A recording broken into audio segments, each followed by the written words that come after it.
Well, the Cubs are undefeated so far. They're playing good, solid baseball, getting in a lot of work. I think the one question mark, Harry, is the starting rotation, and that's something that's going to have to be addressed before they leave this spring training. There we go again. We can start arguing as we have for 15 years.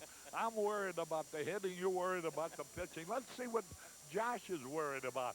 Number one, you know, I'm a little incensed of a guy having a birthday, especially when I'm the only guy who knows what my true birthday is, that I haven't talked to a guy on all a member of the team. Well, I feel badly about it, Harry, if that counts for anything. I want to be the second to wish you a happy birthday, by the way. Thank And, you know, it's a beautiful new ballpark here. It's on the old site, but we're taking a look today at some of the new things that this new Ho-Ho Cam has to offer. And we'll be kind of giving you the nickel tour of this Cactus League Taj Mahal as we go along throughout the day today.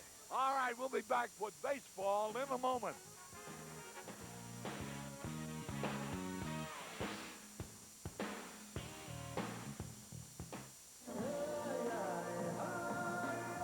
Look great. Kevin Foster gets a starting chance today in the second game, and it's very important for him to be impressive. Well, Kevin Foster has rededicated himself, and it appears that there is at least one and possibly two spots open in the starting rotation, Harry.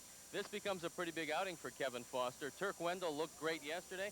The entire pitching staff looked good yesterday. And if the Cubs can solidify the starting rotation, I think this could be a very good year in 1997. You know, I want to make a prediction on our very first telecast. Turk Wendell may be a 20-game winner. Amazing. I know it's only an exhibition game, but this is the first time he's come to spring training with the confidence of having made a Major League Ball club, and suddenly he finds himself out of the bullpen in a starting rotation. I think it's going to do nothing but be beneficial for him. Well, the one thing with Turk Wendell is the Cubs are going to have to find somebody who, along with Bob Patterson and Terry Adams, can stop them out of the bullpen. If that's the case, if they can find that man, then Turk Wendell is freed up to take a shot at the starting rotation. I think Turk can start. I think Jim Riggleman feels he can start. He might not want to lose him out of the bullpen because Turk had a very good year last year. And we'll have to see as spring training plays out. This is only the second day, and it's a beautiful day here in Mesa. It certainly is, and stay with us now. Baseball will follow.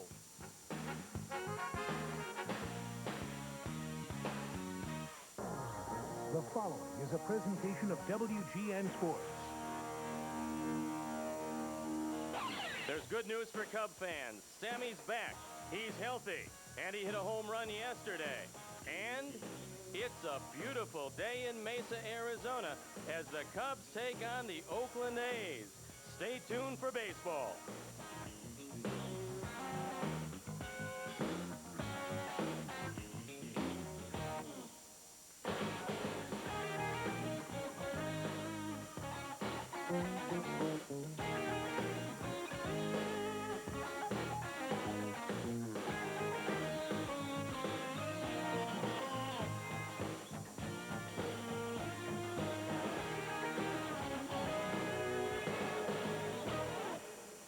Chicago Cubs baseball on WGN. Brought to you by Bud Light. If you want great taste that won't fill you up and never lets you down, make it a Bud Light. The Stars of Chicagoland, your local Chrysler Plymouth dealer. Ameritech, your link to better communication. Pepsi, Generation Next. And by Southwest Airlines, with fares so low you'll have the freedom to go places.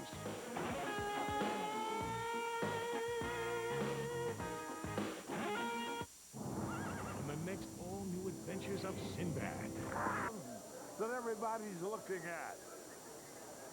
And there they are on the field getting the sun rays.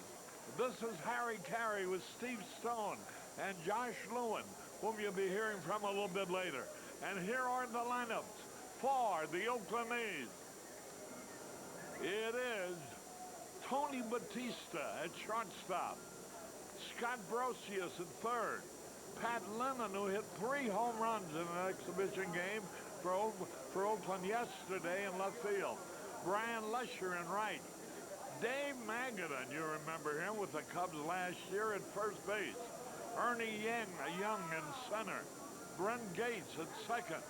Izzy Molina behind the plate. And Willie Adams will be their pitcher. The Cubs' Pepsi defense against that offensive lineup of the Oakland A's. Brent Brown in left, Brian McRae in center, Sammy Sosa in right. Dave Hansen at third, Ray Sanchez at short, Ryan Sandberg at second, Mark Grace at first, Kevin Foster is on the hill, and Tyler Houston is behind the plate.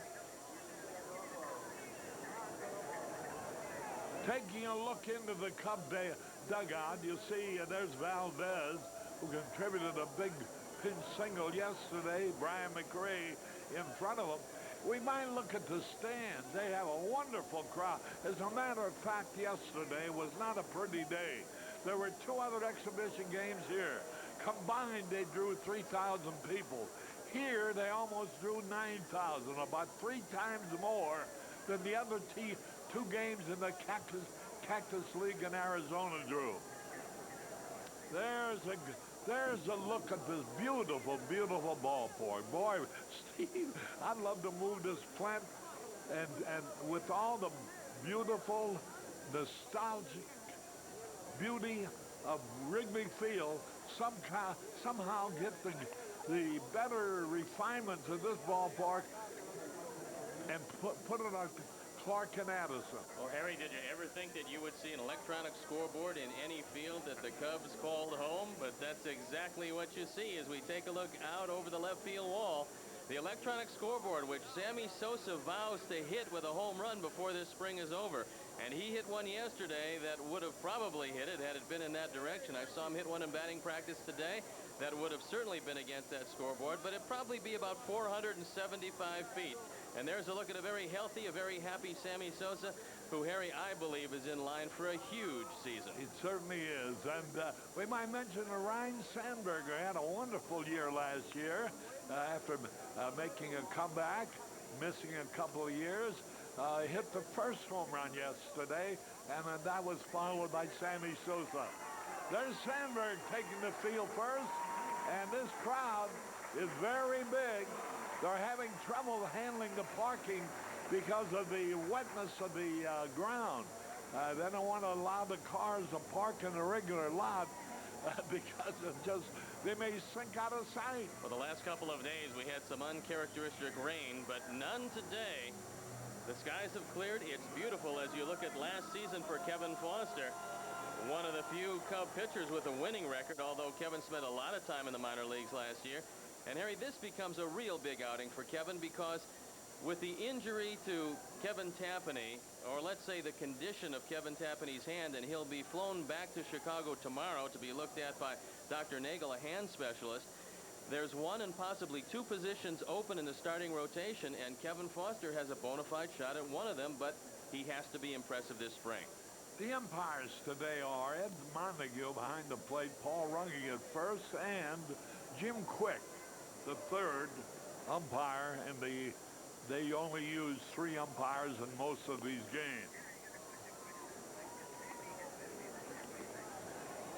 Willie hit 50 home runs. The last guy to do that for the Cubs was, of course, or was it Dave Kingman or Ernie Banks? Was Banks the first after Dave Kingdom hit 50? I don't know, but I know Ernie Banks hit 50 in the year. All right, Tony Batista ready to start. Sharon Panazzo, the great traveling secretary of the Cubs, her niece and nephew in Chicago, Ashley and Alex Applegate, watching the ball game, and Sharon wants to be remembered. First pitch fastball high and inside. And meanwhile in Palm Springs, my 2.5-year-old grandson, Brendan Newell, with his parents, Coley and Muffy Newell, watching the ball game. Swung and he missed, and the count is evened up. Going from the Oakland lineup today, at least, the 3 sluggers, Geronimo Barroa, Jose Canseco, and Mark McGuire, and that certainly makes them a lot less formidable for Kevin Foster. 1 ball, 1 strike. Beautiful day. A little bit high outside. J.D. Hayworth, who's a congressman out of Arizona, is here with his family. And his grandfather is Ray Hayworth, living in the Carolinas. Swung and he missed. Ray Hayworth was a veteran catcher in the major leagues for many years. Many of the older fans will remember him. And I knew him, and I want to say hello to him if he's watching in either North or South Carolina.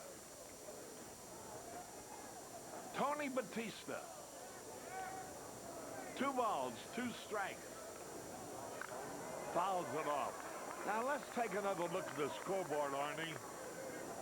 Remember how we struggled to try to catch up, take care of the balls and the strikes a year ago? Look at that. Isn't that beautiful? Major League all the way out here in Mesa, Arizona. 2-2 pitch. Ball 3, 3-2. Phil Regan has Kevin Foster trying to work on keeping the ball down. That's been one of his problems. He's trying to sharpen up his breaking ball. And Kevin has a wide open slot in that rotation if he can put together a solid spring, and that's what they're working on so far. 3-2 pitch. Whoa! He started to swing. He held up in time, and he draws a base on ball. So not a good start for Kevin Foster. Brittany Dunn of Scottsdale celebrating her 12th birthday. Brittany is originally from Chicago Heights. Brocious is probably the best hitter left in the Oakland lineup with the 3 bombers out. Brocious had a big year last year at 304, 22 home runs, and he showed a lot of power. And finally, all that promise is turning into a lot of performance for Brocious. Hey, he's a little wild, and Scott Brocious spins out of the way. Give well wishes to Marianne Lazarski, a longtime Cub fan.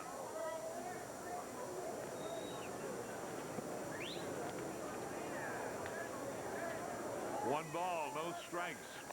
Everything Kevin Foster's thrown so far has been fastball. Well, he tried one changeup. It was 3-2, and he missed to Batista. And now he has to worry about keeping the ball down and getting Brocious to pound it in the ground and think about 2.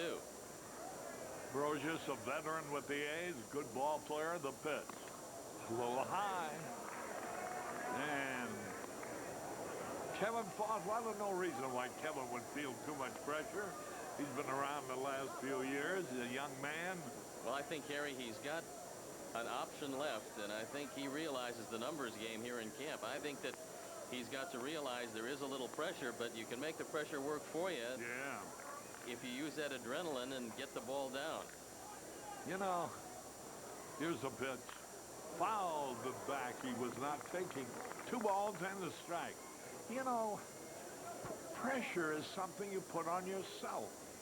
I mean, if you don't think about it, go out, you're a ball player, go out there and play ball, have fun. If you get the ball over, all right. If you don't, all wrong, so what? Here's the next pitch. Some guys can do that and others can't. 2 balls and a strike.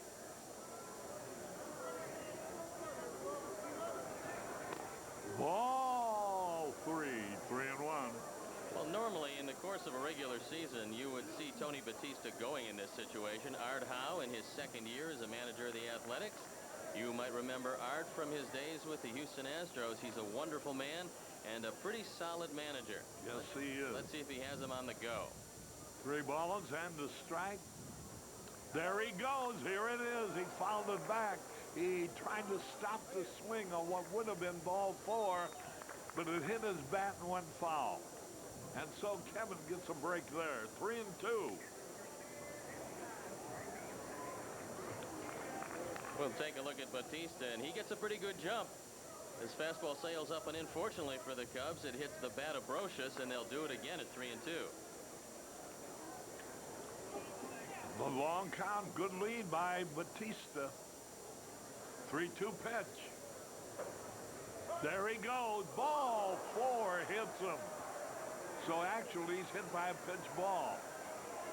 Well, this might be a good time for Phil Regan to come out, and that's exactly what's happening.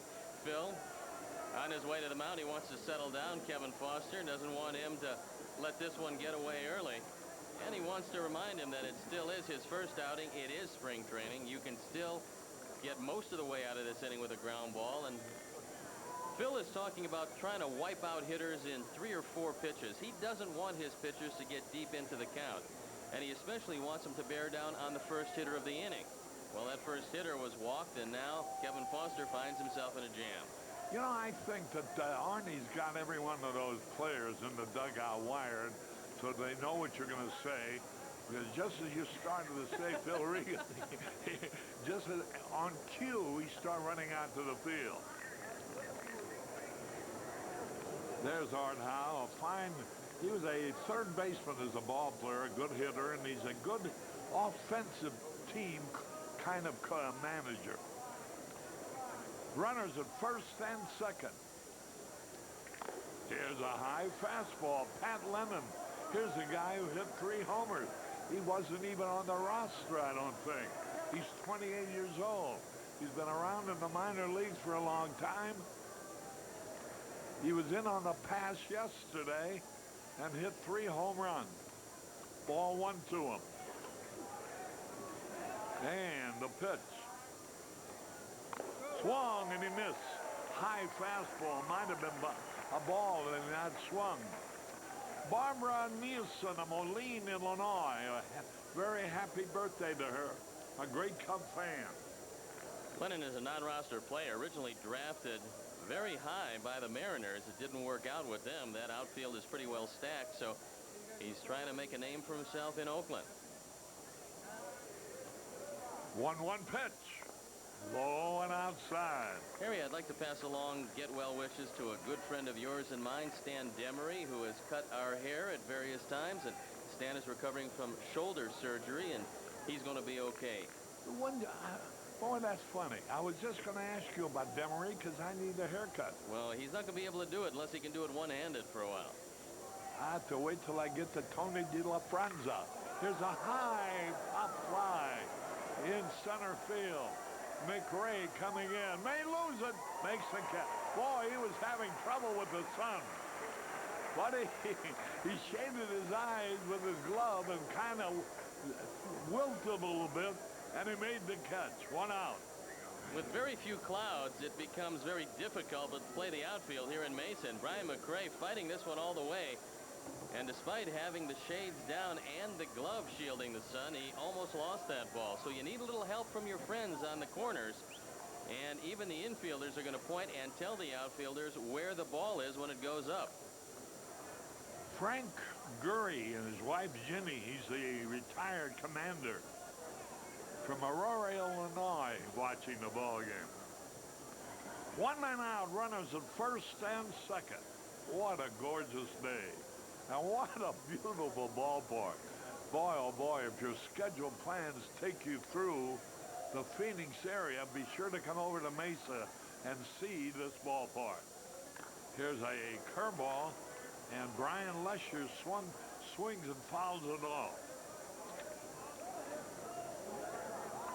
How about the debut yesterday, Harry, of Kevin Ory, who's not in the starting lineup today, but with 3 hits yesterday, he has staked his claim to third base. He certainly has, and you know, I've mentioned this before, and I'm not talking to Cub personnel for the last few years, but representatives of other ball clubs, and they've always named Ory as one of these can't-miss kids, and he's having a chance, and the Cubs need a third baseman. I don't think they've had one since Ron Santo, have they? Well, Did you play third base or not? No, they had a man called the Penguin who played a little third, Ron Say, and he played pretty well, but for a guy that the Cubs developed that could step in and play third every day, seemingly for a long time, it looks like Kevin Ory might be the best bet since Ron Santo. There goes Sandberg breaking for the bag, but the runner Batista is back, and Kevin Foster held on to the ball. Brian Lesher, right-hand hitter. He was placed in the lineup in place of Geronimo Baroa, who was originally penciled in but scratched at the last moment. The 1-1 pitch. Fastball inside. Boy, he's behind every hitter.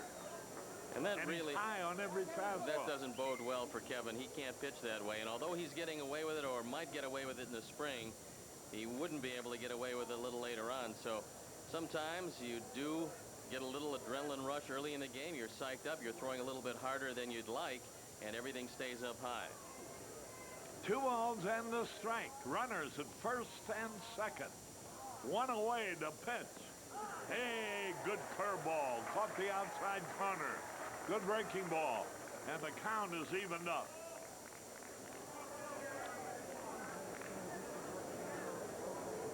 Blackie Blackburn from Manhattan, Illinois, enjoying a birthday today. 2-2 pitch. There's the Cubs. Boy, it's good to see Regan there, isn't it? What a relief pitcher he was for the Cubs. Now the pitch. Ball 3. Or ball 4. And the bases are loaded with only 1 out. And here's Dave Magadan, the former Cub, the former Met, the former Marlin. The former Astro. And the one thing we do know, Harry, through all of those teams and all of those years, he could never run. So if they get a ground ball, you can turn a pair and get out of the inning. The idea is to get the ball down so he will hit it on the ground. And every pitch he's thrown has been high. Bases are loaded. Swings and he misses. Boy, how the game has changed. If this were a real game, not an exhibition, and the National League pennant was on the line, the guy just walked the bases full, and you swung at the first pitch as the next hitter, you'd be fined a few dollars. 0-1 the count. A little bit inside.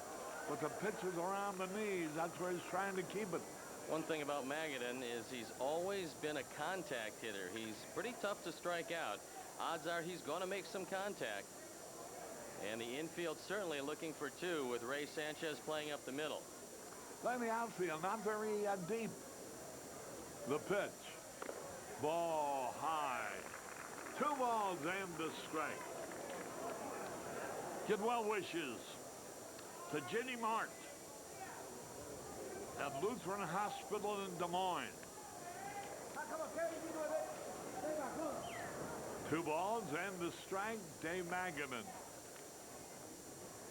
With the relative of Lou Pinellas. There's a strike call, a little high.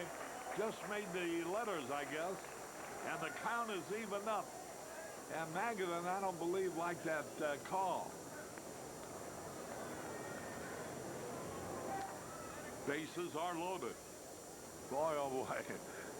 First game of the new season for us on WGN TV. Cubs got away yesterday to a victory. There's a high pop foul out of play. That game was broadcast by WGN Radio, but today we're on the air and they're not.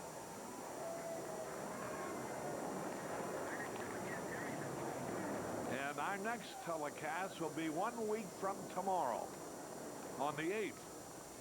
And a lot of the WGN TV personnel and sponsors will be here for their annual weekend trip. The pitch, fouled it back. He's jamming it with his fastball now. Frederica and Tony Trunkel from Lansing, Iowa, are celebrating their first wedding anniversary. I wonder what they were doing 1 year ago today.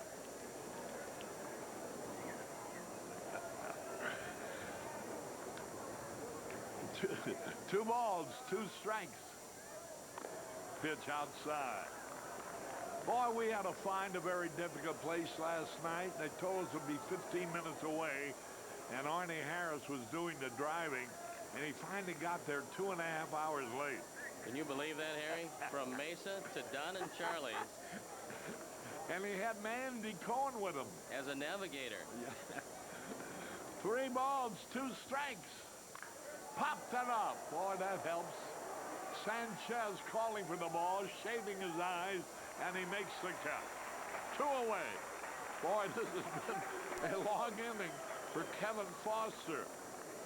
The bases still are loaded, but now there are 2 out, And up there will be Ernie Young, a right-hand hitter, the center fielder. Last year he hit 242 with 19 homers. In a game we did last year, Ernie Young was a one-man gang. He's very strong. Now, he'll strike out a lot, but you don't want to leave one out over the plate to him. He can lose it for you.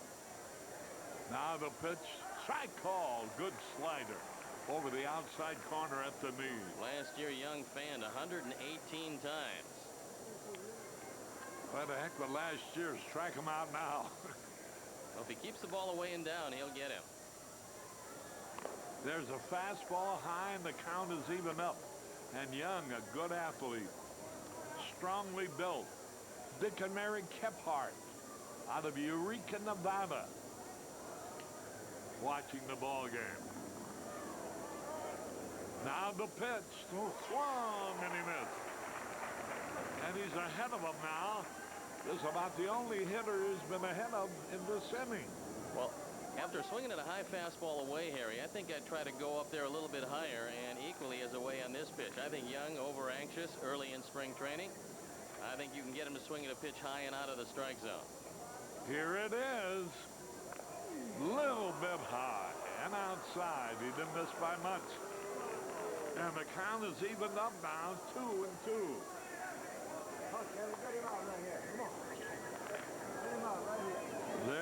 There's the Oakland Ball Club in their dugout. What dugouts they have here, too. Ball 3 again. Well, the disadvantage here is now you have all the runners going, and you can clear the bases on an easy double. That's why you want to make it happen 2-2 instead of going to 3-2, and the merry-go-round will proceed. 3 balls, 2 strikes, 2 out. Top of the first, the pitch. Everybody running, ball 4. And that's the 3rd walk besides the hit batsman in this inning. And Young gets an RBI. And Batista crosses the plate. And Kevin Foster, I think, is probably thrown, let's see, 1, 2, 3, 4, 5 hitters, 6 hitters.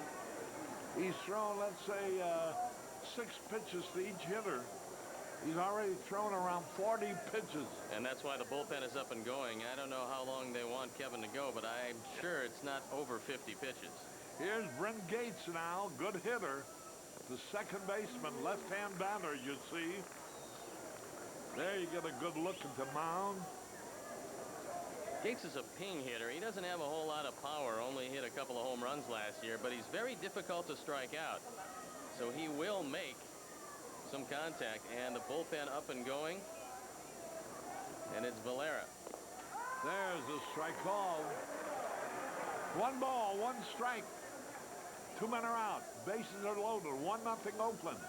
Oakland beat the Angels 11-2 yesterday. Now the 1-1 pitch. Swung and he missed.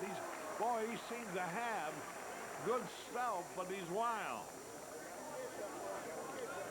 But this is the first game of the year for him. 1 ball, 2 strikes, 2 out. 1-0 Oakland. Struck him out to end the inning. 1 run, no hits, no errors, 3 left. We go in the bottom of the first, 1-0, Oakland.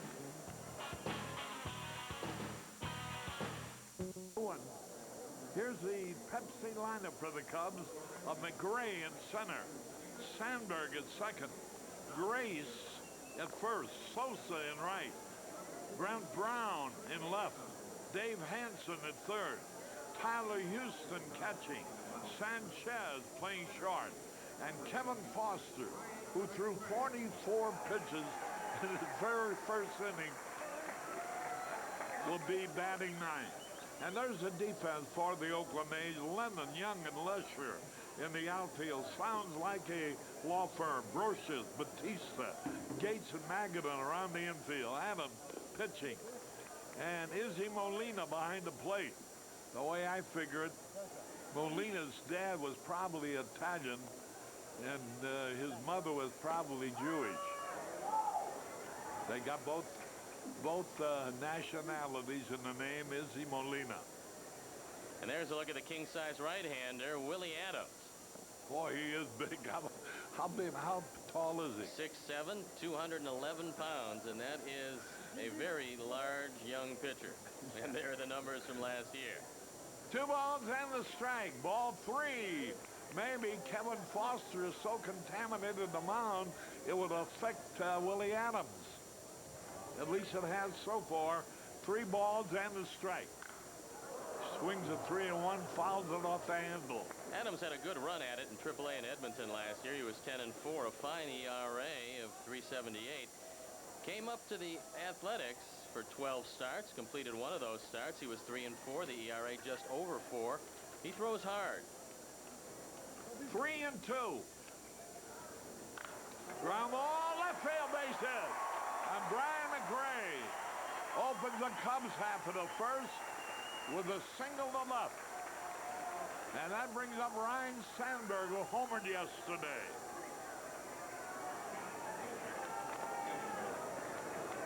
Here's the first Cub hit on WGN, and hopefully it's the first of many as McRae inside outs one, takes it to left field.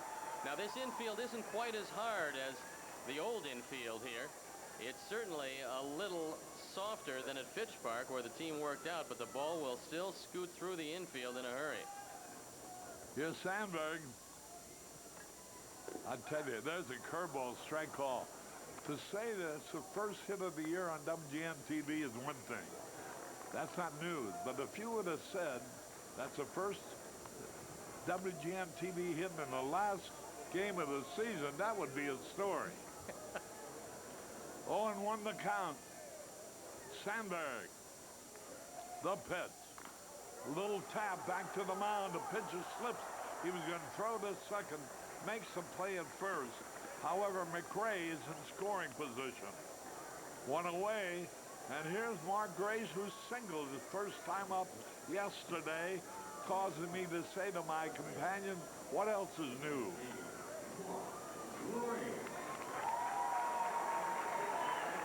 Hit 331. He's been a 300 hitter every year.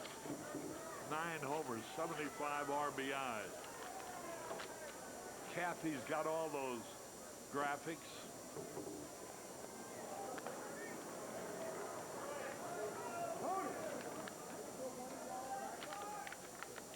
One ball, no strikes. Runner at second base, Brian McRae. 1 out.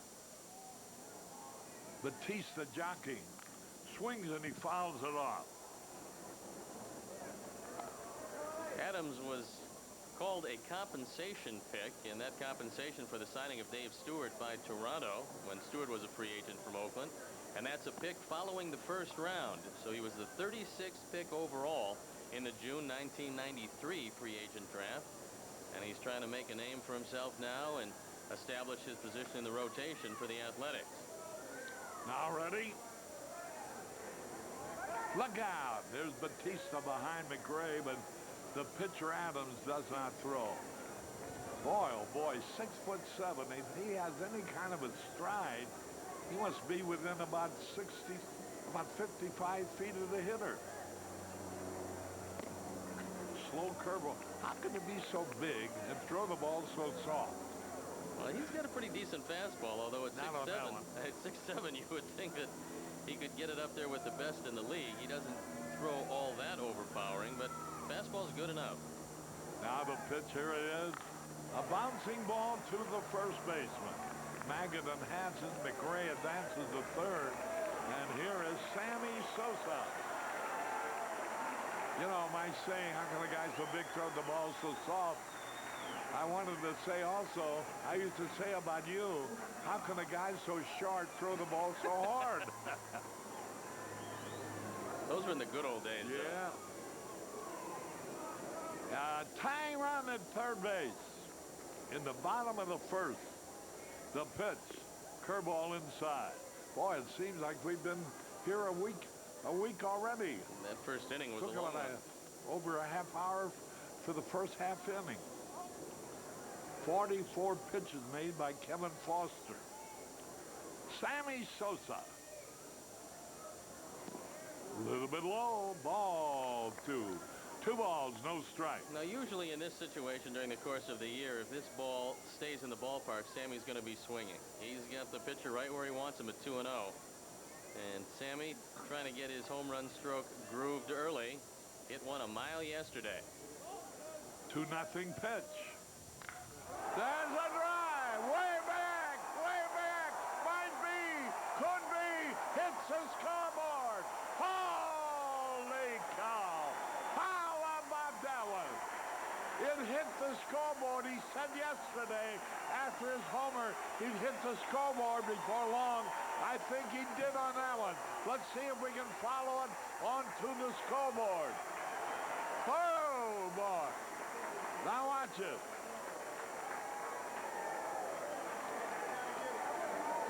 Well, take a look at what happens when a home run hitter has a pitcher where he wants him.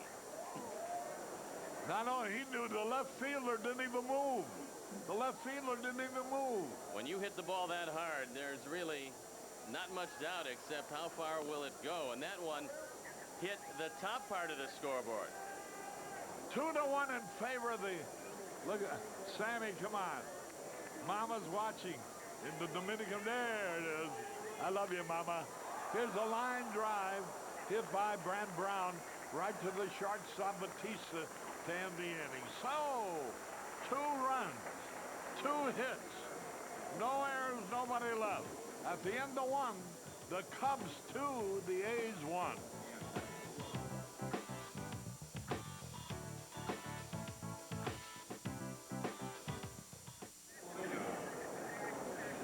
Caray back to Mesa. We want to show you Sammy's home run. Arnie has gotten to watch this now. Here's the hit. There she goes. Nobody moves. Everybody. Look at the left fielder. He's not moving. He knows he's out of here. Now watch where the ball hits. Up above the bottom of the scoreboard. Up there. Right there. And bounces down to the fan. Who was pitching for that home run? Ed Lynch? Thank you, Harry. Pleasure to be here. How are you? Boy, what a blast. Oh, that was great. I'd like to see about 50 of those this year. Boy. There's a high fly ball, and Sammy's there to make the catch. Now watch it. We're going to show it to you again. There's where it hits the scoreboard. There's a dent in the scoreboard for that home run hit. Right there. Can you see it? Boy, oh boy, oh boy. Molina flies out in foul territory to Sammy Sosa. 1 away, and here's Willie Adams. Harry, we speculated before the game would be about 475 feet to get it there, and Sammy got it all the way there. Funny thing about it, he mentioned yesterday after the home run that he would hit the scoreboard. Well, even more interesting is that I had lunch with Steve Stone today, and he said that sooner or later Sammy's going to hit the scoreboard. So I guess it was sooner rather than later. Sammy, Steve is very psychic this spring. That's the second call he made. When Regan went out to talk to Foster, strike 3 call. Adams called out on strike. How do you explain Foster other than the fact the first game of the season, 44 pitches in the first half? Well, I really don't have an explanation for it other than the fact that he might be a little nervous. It's his first outing of the year, but he was missing by probably about 2 feet. Almost hit 2 guys, did hit 1 and walked 3 guys in the inning. So hopefully he's over those jitters and get his control back. Tell me what's the limits on Tapani? Well, Kevin, as everyone knows, has experienced some discomfort in his right pitching hand. He will fly back to Chicago tomorrow and be examined Monday by Dr. Nagel, our team physician, our hand specialist. And until his finding comes in, I'm really not too sure what it is, but he has some discomfort. It's something he pitched with last year, but if it's something that we can help him with, we'd like to do so. What's your gut feeling about the seriousness of it? Well, after being a general manager for 2 years, I've become a pessimist. But seriously, though, I really don't know. The hand is such an intricate part of your body. There's so many bones and tendons in there that we're going to have to get a better idea before we make any guesses on it, really. Batista goes down swinging, and Kevin Foster looked like the Kevin Foster we expected to see, retiring 3 in a row in the top of the second. The score, 2-1 in favor of the Cubs.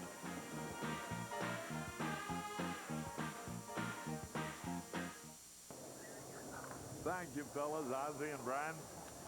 Here's Dave Hansen.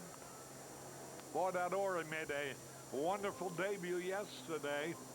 And he's going to be the kind of guy everybody's going to be looking to get his reaction to spring training as he fights for that third base job. Here's Hansen, who's one of his competitors. 1 ball, 1 strike. You know, Harry Hansen could be a very valuable pickup.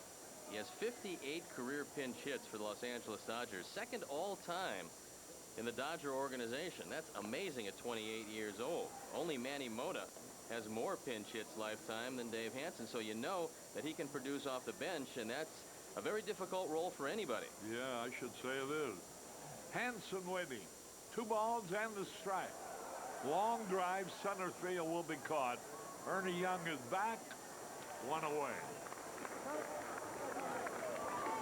Well, you got to be pretty well pleased the way your ball club looked yesterday, Ed. No, I think they look great, and as you said earlier, Kevin Ori just did an outstanding job yesterday, and there's a lot of eyes on him right now to see if he's going to be able to handle a major league type of play. And the good thing he's got in his corner is that he's an outstanding defensive player, and if he can just add anything offensively, we think he's just going to be a quality major league player. So I think yesterday's game was a very good one.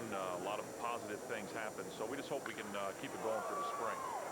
There's Tyler Houston fouling off the first pitch. You know, I'd just like to make an observation about that.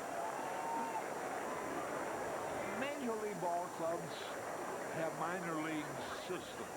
They develop young ball players. After the ball player develops through the A, Class AA, Class AAA, he's got to be ready for the big leagues, or there's no need to develop him any further. Now, you got a lot of young guys like Ori at third. You got 3 or 4 left fielders, all with the exception of Ori, who didn't spend too much time in Class AAA. The other guys have had great years in AAA. You got to give these kind of young men a chance to win a regular job in the big leagues, in the major league. Here's a pitch. Tyler takes it low. If you can't give your own developed ball players an opportunity without getting somebody else in a trade when they're at the very height of their career in the minor leagues, what's the use of having a minor league system?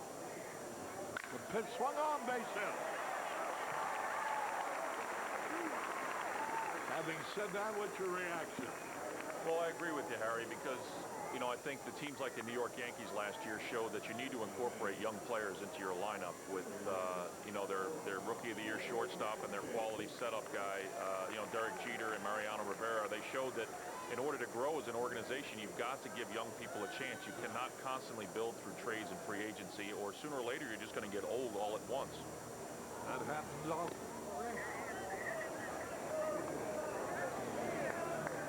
Last year, Tyler Houston showed the Cubs that he can hit, and they need as many guys as they can from the left side who can swing the bat. And Tyler comes through, driving the ball into right field. He's a very good swing man. He can play third, first, and give you a pretty good man behind the plate. There goes the runner to hit. Ground ball, nice play by Batista. The throw is in time. Good play. Tony Batista started to break towards second, but stopped quickly enough to make the play.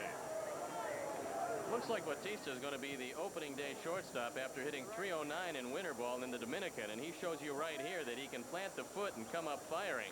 This looked like a base hit all the way. He throws it right on the money, and they nip Sanchez by a half step at first. So pretty good idea on the hit and run, but a fine defensive play by Tony Batista. Dave Clark is going to be the pinch hitter here. He's his second go around with the Cubs. He's done a lot of other ball clubs. He had a fairly good year last year. Left-hand hitter. It looks like Ed Lynch and the Cubs have made an effort to get as much left-hand and right-hand power together to use almost as a platoon system at various positions. A lot of left-hand hitters, also right-hand hitters. And I imagine that Riggleman will certainly use them a lot. Here's a pitch a little bit outside. I know I'm one of the guys who always contended, why have a platoon system? And ball players had to hit both kinds of pitching in the minor leagues to win his way to the major leagues, but still there is a percentage involved, and the managers all use it. Base hit! Here comes the runner around third base, racing for the plate. And the Cubs lead 3-1. Clark singles to center as a pinch hitter. This is Dave Clark's second go-round with the Cubs, and he takes a breaking ball, waits on it, drives it right back through the middle. And Dave is trying to earn a spot on the bench for the Cubs. He's always been a pretty good pinch hitter. He showed the Cubs while wearing the uniform of the Pittsburgh Pirates that he had tremendous power. If you remember, Harry, he hit one almost into the upper deck in center field in Pittsburgh against us. Yeah. And now he'll try to do it for the Cubs. Here's McGray. Single to start the game for the Cubs and score when Sammy Sosa hit his tape measure job that hit well up on the scoreboard in left field, putting a dent in that brand new scoreboard. Here's a pitch inside. Would you have to repair the dent as if you had an automobile accident? Gladly repair any dents that Sammy puts in the score. 2 balls, no strike. McRae waiting. Strike. Eddie, what is this brand new ballpark and the facility both here and at Fitch Field? What has it meant to your preparation and all of the things that you can accomplish in the spring as far as working is concerned? Well, Steve, as a former player, you know how important spring training can be for an organization, especially this year with our tough schedule early in the season. But it's a time of year to get everybody in playing condition. It certainly helps to have beautiful facilities to do it, but more importantly, it's functionally exactly what we need. We have 2.5 practice fields. We have indoor batting cages in case of bad weather.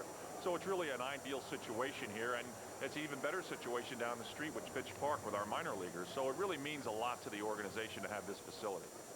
And it also ensures that you're going to be in Mesa for a long time, which I know everybody, certainly the Ho-Ho-Cams and everybody associated with baseball here in Mesa is very happy about. I think you're already committed to 20 years, aren't you? Yeah, I believe we have a 20-year lease, and I know we're very excited about the fact we're going to be here well into the next century. Here's a pitch high. How are you, buddy? There are the batting cages Eddie was talking about. Oh, this ballpark's got everything. Really tremendous. You know, a few minutes ago, I mentioned J.D. Hayworth, whose grandfather is the old catcher, Ray Hayworth. Here's the runner going. The pitch is fouled off. And J.D., who's a congressman, United States congressman out of Arizona, is up here in the booth after years of making a name for himself in the radio television business. How you doing? Harry, I'm doing great, but I knew you were going to be the Cubs announcer well through the 21st century, so I thought it was better to go on to Congress. Here's the pitch. Bouncing ball up the middle, base hit. Clark around second. The runners at first and third. And the Cubs leading already 3-1, have runners at first and third with 2 away. And Sandberg coming up. Brian, 2 for 2, goes right back through the middle. And at 6-7, Adams manages to get under that ground ball, which is pretty tough to do for a big man. So the Cubs in business, leading by a pair and looking for more. And now Bob Cluck comes out, and he wants to have a word with Adams, who's been rocked early in this one. Let's pause here for station identification. This is America's #1 sports station, WGN-TV, Chicago. Harry Caray back in Mesa. Mr. Congressman, let me tell you something. I caught your show on Crossfire, and you're under a lot of heat, and I want to congratulate you on the job that you did. Well, Harry, thanks very much, but I've never taken more heat than the day that I stepped up here at the press box and tried to sing Take Me Out to the Ball Game when you weren't here. You told me about that. That's funny. Well, thank you. Good to see you, and good luck. Thanks very much, and I'd like to say hi to Granddad Ray watching on WGN way down in North Carolina. So did I. I didn't know whether it was North or South Carolina, but I knew him well. Thanks very much, Harry. Okay. Congressman Haywood of Arizona. Runners at first and third. Sandberg, who homered yesterday. Swung, and he missed the breaking ball. 0-2 the count. McRae with his second hit. At first, Clark at third. Houston already has scored after a base hit. 3-1 in favor of the Cubs. Low. Boy, take a look at this ballpark. Look at them out there on the terrace. Has any Major League Ball club ever had that, where you can sit out on a terrace instead of bleachers? Well, actually, there are a couple of parks out here in Arizona. Peoria and Chandler are two that come to mind. I think it's a nice concept. It's a $5 ticket. It's just a great seat on a sunny day like today. But not the Major League. Nobody's ever had one. Now the pitch, a little bit low. 2 balls, 2 strikes. Rhino, who's at home here in the Phoenix area. Steve's opening a restaurant in a Mexican restaurant. What's the name of that city? It's called Esteban. It's in Ahwatukee, and it's about a mile from Rhino. Strike 3 called over the inside corner to retire the side. 1 run, 3 hits, no errors, 2 left. At the end of 2, the Cubs 3, Oakland 1. The Cubs' first call to the bullpen, and that first call is Ben Van Ryn. Left-hander trying to earn a spot out of the bullpen in relief of Kevin Foster, who struggled in the first inning, but got it under control and threw very well in his second inning of work. And he leaves with the Cubs winning 3-1. So Van Ryn, Van Ryn, isn't it? R-Y-A-N? Van Ryn. Van Ryn, a left-hander on the hill. Then Van Ryn. They got 2 left-handers we never heard of before on the Cubs, Van Ryn being one of them. Then T-Steer, what was that fellow's name who pitched yesterday? T-Stee. Now the pitch, swung and fouled back. He too is a left-hander like Van Ryn. Van Ryn spent his year last year between California's Vancouver team and the St. Louis Cardinals Louisville Ball Club. 1 ball, 1 strike. Here's a high fly ball hit deep. McRae near the wall makes the catch. Nice play. A fine play by Brian McRae, racing to the wall in right center. Every fly ball down here is an adventure, and Brian McRae stays right with it, calling for it, and he runs it down just short of the track. 1 away. Here's Pat London, who flied out. He hit 3 homers in the first exhibition game for Oakland yesterday as they beat the Angels 11-2. Flied out his first time up today. Now the pitch, curveball outside. Van Ryn has spent a grand total of 3 days in the major leagues. He made his major league debut in California's 8-2 loss against Kansas City. That was May 9th of last year. Richard Bruno here to see the ball game. Here's a pitch foul back. 1 ball, 1 strike. 1 man out. Cubs lead 3-1. For 2 days in a row, the Cubs have looked very good in these exhibition games. And the exhibition season, of course, for everybody, just getting underway. There's a drive. Way back, way back, way back. Might be out of here. Off the wall. And there goes Lennon over to second base. If that guy keeps sitting that way, Art Howe's going to have to find a place for him to play regularly.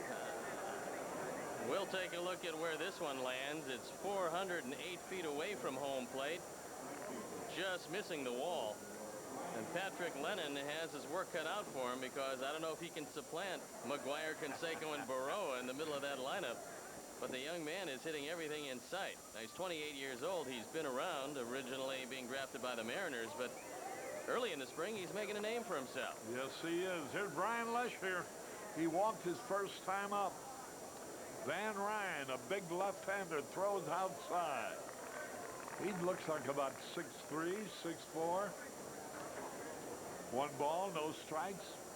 Doesn't throw particularly hard. No, you wouldn't exactly call it Van Ryn's Express, would you? No. Hey, not bad. Not bad for so early. Well, it's early yet. Yeah. We work into it. Here's the pitch outside.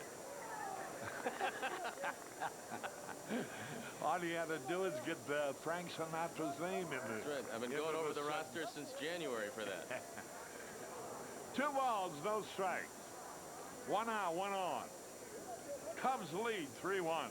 Top of the 3rd. Now the delivery. Moved it outside. Boy, he must get you out with a slow curve. If he gets you out. 3 balls, no strike. Pat Lennon is second base with a long double. Bouncing ball, Sanchez the 3rd. He's out. Nice play, Sanchez to Hanson. As Lennon started for third base as soon as the ball was hit. And Sanchez made a perfect throw to Hanson, who tagged him out. Well, Ron Washington, the third base coach, is now talking with Lennon. If this ball is hit in front of you, you can't go. And you see it right there. It's hit in front of him. You're dead to rights at third every time. It's just a bad base running play. Good throw by Sanchez, and Ron Washington, pretty good base runner in his own right, has a word with Lennon, telling him that you can hit as much as you want to. You keep running the bases like that, and you'll run them in AAA. Here's Dave Magadan, who popped up his first time up. He's the only left-hand hitter in their starting lineup today. Takes a strike call. 2 men away. Cubs lead 3-1. Top of the 3rd. Our next televised game for the Cubs, 1 week from today. The leadoff man at 1 o'clock next Sunday. A week from tomorrow. There it is, next Sunday. The Cubs against the Rockies. At 1 o'clock, Chicago time. Here's a ground ball. Sandberg has it. Over to first. Easy out. So, no runs. 1 hit. No errors. 1 man left. We go in the bottom of the 3rd. 3-1 Cubs. And it's pretty big. 14,000 square feet of luxurious Cubs splendor here. The players seem to like it a lot. They joke that this is bigger than the players' parking lot at Wrigley. I don't know about that, but it does look pretty nice. Carpeted and everything. Let's go back upstairs. That was Josh Lewin, who'll be coming along at the end of this inning to talk to you about baseball, talking a little bit about the clubhouses, which are really tremendous. Here's Grace to lead it off. Dave Telgater on the mound. Telgater delivers a curveball high inside. Last year, he split his year between Modesto, Edmonton, and Oakland, where he was 8-6 with a 4.17 ERA and 17 starts. Arnie, Pete Van Aken, and his wife are here visiting with us. And the 2 wives are sitting downstairs, and Pete is standing up. I wonder if you could find him. Here's the drive. Way back to right field will be caught. Grace pulled the ball deep, but Lesher made the catch. 1 away. Here's Sammy Sosa, who put a dent into the left field scoreboard his last time at bat.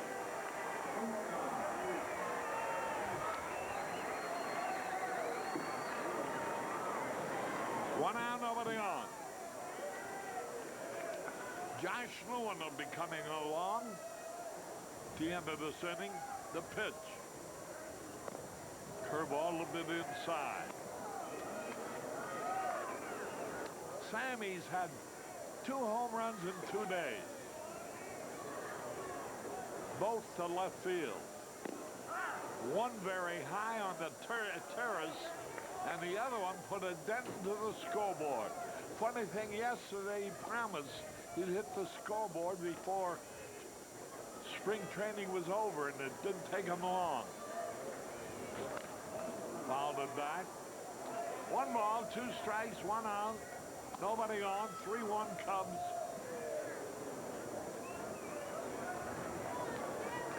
Ah, what a beautiful day. What a beautiful scene. You talk about picture card beauty. Here's a pitch. There's a drive. Deep right center field. Gonna be caught. Ernie Young took care of Sosa's line drive. There's Pete talking. There's my wife and Donna Van Aken. My wife, Dutchie's leaning over. So's Donna. Get the center field camera on them. 2 out. Telgetter pitches. Grant Brown. There they are. There's Dutchie and Donna and Pete Van Aken. They could be sitting up here, but they prefer to sit in the sun.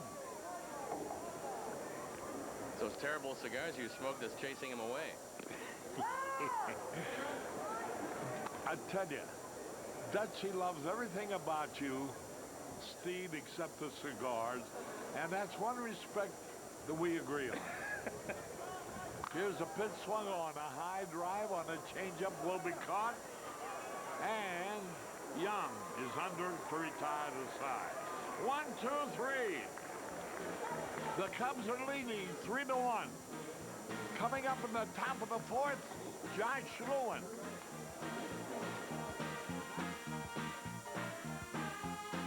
My name, it is a privilege to be here with Haray, who you can't see right now, but he'll be back. Don't worry. Steve Stone, you guys all know.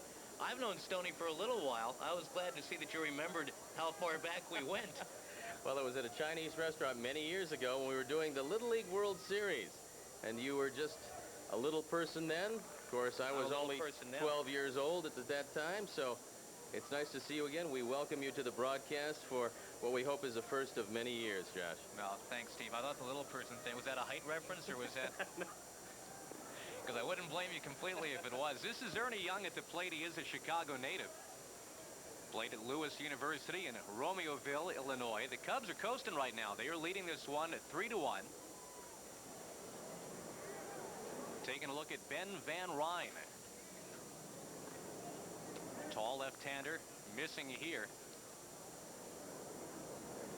Haray Telemaco loosening up in the bullpen. He's going to be the 3rd pitcher of the afternoon. And we're going to see Mel Rojas today, Josh, and that's something that everybody pretty excited about because he was an addition to the bullpen that looks like he's going to be very valuable. Chance for Hansen at 3rd, comes up firing. Ernie Young taken care of. 1 down here in the 4th. Well, you know, as we get into some of the issues, I think, Steve, for this 97 season, I guess foremost is how often will this Tour de Force bullpen be able to get in there and work its magic? The bullpen was very good last year, and I truly believe that it's going to be a little bit better this year. The question mark will be, will the starting rotation be good enough to get as many games as you need to win to that very good bullpen? And that's something that wasn't helped this week with Kevin Tapani experiencing that hand problem. It's between the first 2 fingers on his pitching hand. It affects the split finger fastball, and there's a lot of concern here about Kevin Tapani. Brent Gates up there for the Athletics. Struck out the first time against Kevin Foster. Well, you've got Adams, Wendell, Patterson setting up Rojas, and that's kind of a moot exercise if the starters aren't turning in 6 quality innings and doing so consistently. The way Foster started out today, Brent Gates into the alley, left center field. Brown's going to go and chase it, and we'll see how his arm is. At second base with an easy double is Brent Gates. Second hit of the afternoon for Oakland. And Ben Van Ryn has been out there now to face a half a dozen batters. He's given up a couple of smoke doubles out there to the alley. Well, Ben Ryan's going to have to be perfect with his controller. He's going to have some problems. This one caught too much of the plate, and Gates is too good a hitter to miss something like this. You know, watching Brant Brown in left field, it brings up the point that he becomes another candidate for at least a bit of a platoon system that Jim Riggleman has in mind. He doesn't know how Brown is going to be in left field. He's a converted first baseman. We do know that he has pretty good speed, much better than Brooks Kieschnick, and he's a great athlete, so he's got a chance. Tying man up there for Oakland, it is Izzy Molina. Art Howe looking on, managing these Oakland A's. And he's got some decisions to be making here, too. You mentioned what the Cubs have to sift through. They've got all kinds of candidates out there in left field, and Oakland's got some decisions to make, too. Art Howe, the longtime Houston Astro, one-time computer programmer for the Westinghouse Corporation. He got that gig right out of college. He was on the job about 3 months before a friend talked him into attending a tryout camp with the Pirates. And the rest, as they say, is history. Well, you like to see good things happening to nice people in baseball, and we talk about some of the nice guys around both leagues. Art Howe certainly falls into that category. He also happens to be a pretty solid manager. I was very happy for Art when he got the A's job after putting in some yeoman-like work going through that transitional phase in Houston. He was asked to help dismantle a ball club and then was given the boot before that team could realize its potential. Ball is socked out to left field, dropping for a base hit. Rumbling around comes Gates. He's going to be held, but then he is pumped on in as Brown overruns his first real chance out there in left field. There's the inexperience of Brant Brown in left that Stoney was alluding to. Steve Nostradamus Stone continues to dial this stuff up even before it happens. Let's take a look. Well, Brant Brown has excellent hands and is a wonderful first baseman. He's going to have to learn how to play left field, and one of the things he's going to learn is never to nonchalant a ball. That could have been one of the easiest chances he'll have in left field, and because I believe he took his eye off it, wondering if indeed Gates was rounding third, it wound up costing him an error. It cost the Cubs a run, and the Athletics sneak within one. There you take a look at Brant Brown. Mark Grace look-alike out there. You've got a pitcher at the plate now. Dave Telgater does have some experience with the stick. He came up in the Mets organization. I would think that Art would be putting a bunt on here, even though you're not going to have any pitchers hitting unless you get into the World Series. I think he'd try to have him bunt up the first base side. Everybody's running in. Ball gets away from Houston. He can't find it. And finally, it's Van Ryn to track it down. Houston, like a dog chasing his tail right there, just couldn't figure out where that baseball was. And we'll take a look here, courtesy of Arnie Harris. Houston, we've got a problem, and that is corralling this one. This is a pass ball. Never hits the dirt, just eludes the grasp of Tyler Houston, so you don't have to worry about the bunt. As Molina coasts into second. 1-0 delivery, smacks in there. And we were talking about Art Howe in this Oakland team. Art, of course, taking over for Tony La Russa. What do you think of La Russa's guarantee? Did you see that, where he told a bunch of Cardinal fans that he guaranteed St. Louis would repeat and win the National League Central? Toss back there, and the timing play just about had the man dead to rights. Well, as so often happens with both managers and politicians, Tony La Russa said that his remarks were taken out of context and actually looked a lot different in print than they did when they were uttered at a luncheon in support of the Cardinals, of course. But I think that it's not a foregone conclusion that the Cardinals are going to win anything, especially if the elbow of Dennis Eckersley doesn't come around. Line shot into center field, and McCray tracks it down. Now the pitcher took a rip, and then a watch as Brian McCray dazzled us yet again with that artistry in center field. Could be a Gold Glover one of these days, Brian McCray. Well, Brian makes a great play here, and he's playing shallow. He's playing around toward right center, and this ball is ripped into the gap in left center. McCray gets across, makes a diving stop, saves a run, and possibly more than that in the inning with just an outstanding early spring effort. Runner stays at second for Tony Batista. He has walked and struck out today. Cubs lead has been trimmed to 3-2. Here on a sun-splashed afternoon in Mesa, it is gorgeous.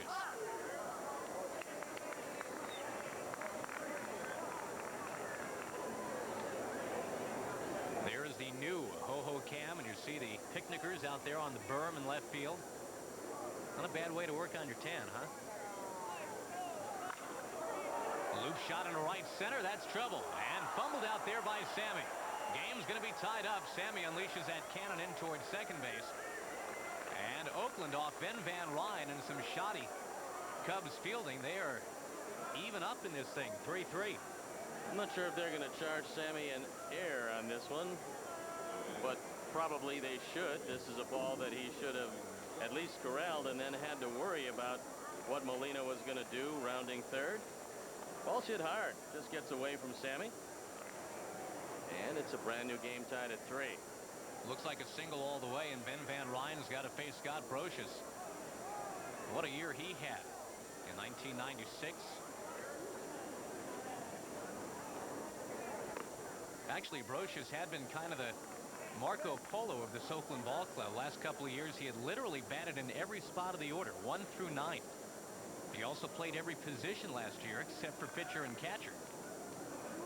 But now he's looking like the everyday third baseman, and this is an Oakland team that really hasn't had a solid third baseman since Carney Lansford retired. And last year really was the first year that Brocious started to hit the ball like they thought he could hit it when they originally drafted him.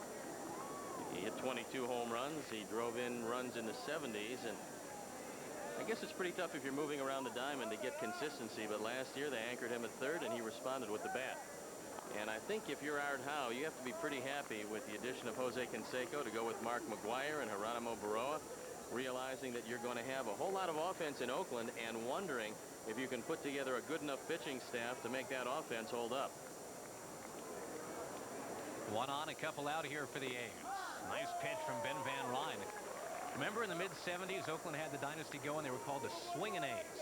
And certainly no such dynasty starting last year. But these guys did swing their way to 243 home runs. And under normal circumstances, that's a big league record. Just so happened that there were a couple other teams that hit even more last season.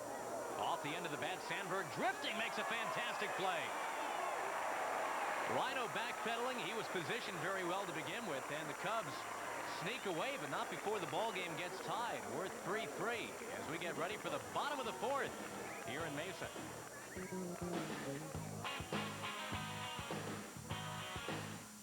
Soaking in the sunshine here on a beautiful Arizona afternoon.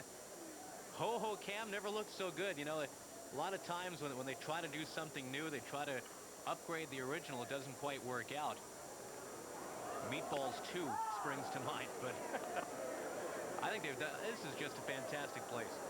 I think they've done a great job, and they did it on the exact same piece of land that the old ballpark sat. But you'd never recognize it looking around here today.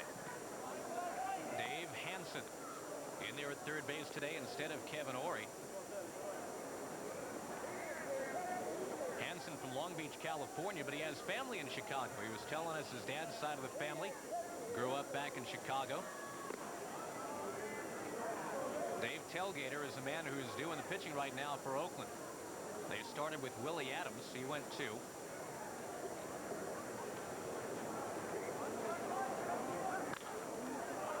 That one shot out of play, foul. Steve, I want to go back to some of these issues that we were talking about with the Cubs as we try to preview 97 a little bit. If they're healthy, you got to think that in Tapani and Mulholland, you've got a couple of proven commodities. I know they're never going to be confused for Glavine and Smoltz, but at least you're confident that each time out, they'll give you 6 or so workmanlike innings. Hansen with a rip in a right field. He's on with a base hit. He hit the ball solidly first time, flying to center. This time the single into right, bringing up Tyler Houston. We'll take a look at the swing of Dave Hansen, the man with the 58 pinch hits we talked about, and seemingly a very big addition to the Cub bench. and perhaps a fallback position at third base, depending on what Kevin Ory does. We've seen a lot of springtime phenoms that have fizzled on when they went north, but Kevin Ory appears to be the real thing as we look at him and as all the reports come in from all the scouts all over baseball. And not to avoid the issue with the pitching, but I think, Josh, that's the one real concern, and the one thing Jim Riggleman, Ed Lynch, Andy McPhail have to work out here in the spring is that starting rotation. Runners on the move, and Houston socks one into left center field. Hansen takes a turn. He's going to go to third as Young bobbles the ball out there in center. The Cubbies have it going on. Runners at the corners. Nobody out here in the bottom of the fourth inning trying to break a 3-3 tie. Well, Josh, take a good look at this Cub lineup, because it's one of the few times you'll ever see 5 left-hand hitters in the Cub lineup at the same time, and it gives right-hand pitchers some problems. And Jim Riggleman has the hit and run going today. He's done it 4 times already, as Tyler Houston, who was a great addition by Ed Lynch last year, reaches out, flicks his second hit of the day, and the Cub offense in high gear early in this one. Ray Sanchez with the opportunity now, and Kevin Ory comes on deck as Steve Stone continues his uncanny ability to dial up everything that's happening in this ballgame. Curve in there for a strike to Sanchez. Well, there's a look at the man that put on about 15 pounds from last season, the man who was looked on in the Arizona Fall League as the finest player down here. And there have been some very good players to come through that league in the last few years. Sanchez flips it foul. He's now down to 0-2. The one thing that Kevin Ory has going for him is, if he doesn't swing quite as big a bat as everyone projects, he's an excellent defensive third baseman with a great arm. And if you can do that, then you don't have to hit 300 every year. You can still help the club.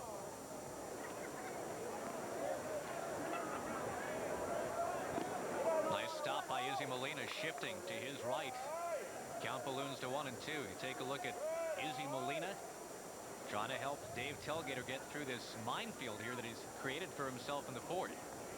Molina with pretty good size for a catcher, 215 pounds. Out of New York, makes his home in Miami. Got a piece, stays in there as Kevin Ory waits on deck for the Cubs, and it's some action going. Mike Oquist next to come to the mound for the A's when they're ready.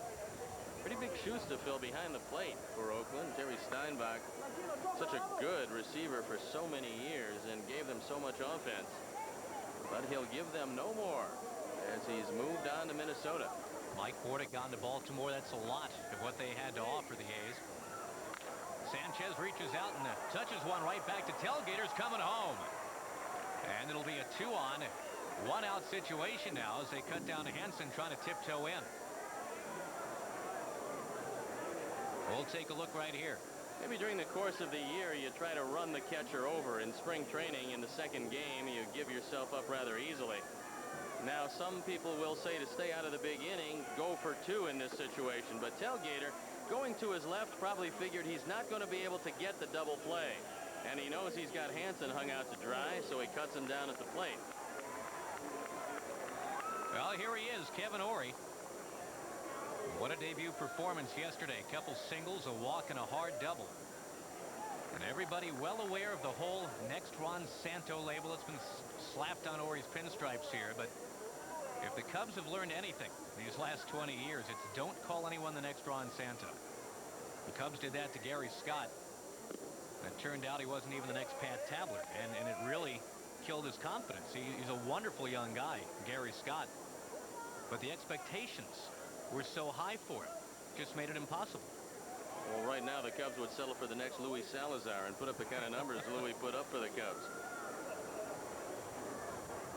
Well, you mentioned the name of Ron Say earlier in the broadcast, and I think that is the last really quality everyday third baseman the Cubs have been able to bring back from one year to the next. Well, Cubs have had a few problems since Ron Santo, but nowhere near the problems the New York Mets have had at third base over the years, trying to fill that position.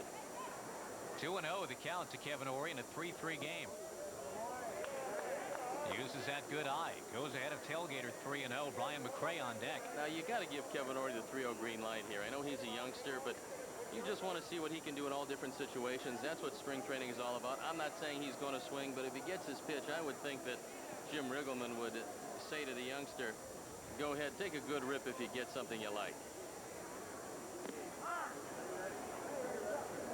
Now 3-1 the count, and with the pressure of being the so-called answer at third base, I think Ory's adopted a terrific approach. Because when Ken Holtzman was a Cubs rookie, he was billed as the next Sandy Koufax. And Holtzman's response was always, I just want to be the first Ken Holtzman. And as Ory tries to wave away that ghost of Santo, he's got the same thing going. He's got a base hit in the left as well. Ball fumbled out there. And the Cubs have loaded the bases now for Brian McCray. How about Kevin Ory? He's been at the plate 5 times here. In his maiden big league spring training, he's been on base all 5 times. Watch how quick his hands are. He gets a 3-1 fastball and just drills it into left field. And the key in this at bat was getting ahead of the pitcher. Then you know you're going to get something to hit. Ory hits it hard. And he's the kid who hit 800 in the early going. Watch his hands as he opens up. Good extension, driving the ball into left field. And the base is full now for Brian McCray. He's 2 out of 2 today. Lays off the soft stuff, and he is down a strike. Cubs trying to get that lead back. They had built it 2-1 on Sammy Sosa's monster bomb. Flipping one off the scoreboard in left. Now McCray down 2 strikes. Didn't seem to be in a harmony with that call made by Ed Montague, the home plate umpire. Well, Brian has to protect now, and odds are he's not going to get anything too good to hit.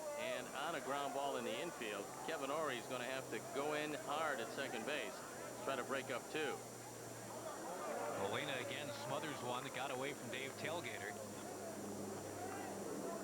There's your base runners. Tyler Houston at third. Ray Sanchez out there at second, and the wunderkind, Kevin Ory, at first base, making a lot of noise here in the first couple days of spring training. 3-3 ball game, last of the 4th. Beautiful day here in Mason.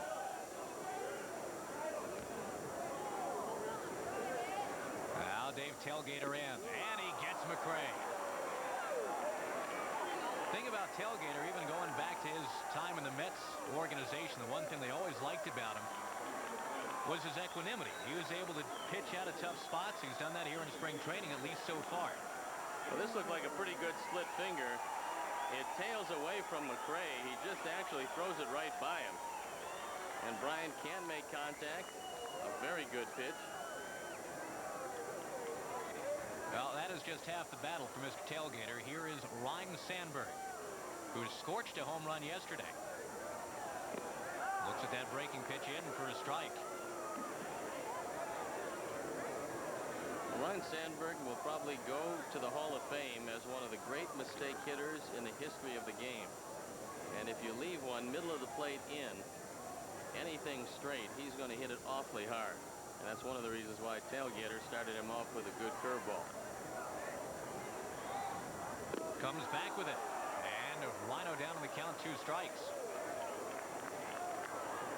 Well, last year's Lazarus Act for Ryne Sandberg helped get him that 1-year contract with a little bit of money attached to it, a little more than $3 million. Yeah, the batting average was down for Ryne last year, but the power numbers were up. 2-strike, 2-out pitch. Hey, got him. Ryne Sandberg, fans with the bases loaded. That's the second time he struck out in the last 3 innings. And the Cubs let a great chance go by the board. 3-3 tie after 4 at Hohokam. Right back.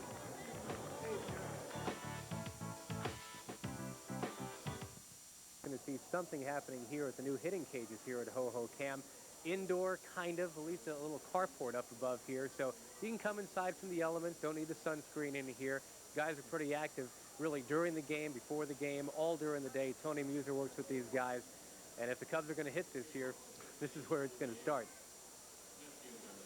The facilities here at Hohokam as good as any facilities around the major leagues. As you take a look at Amari Telemaco, coming off a 5-7 year, battling for a spot in the starting rotation. And Josh, he's got his work cut out for him because there is no lack of candidates here in Mesa. No question. And we saw Kevin Foster earlier today with a very interesting outing.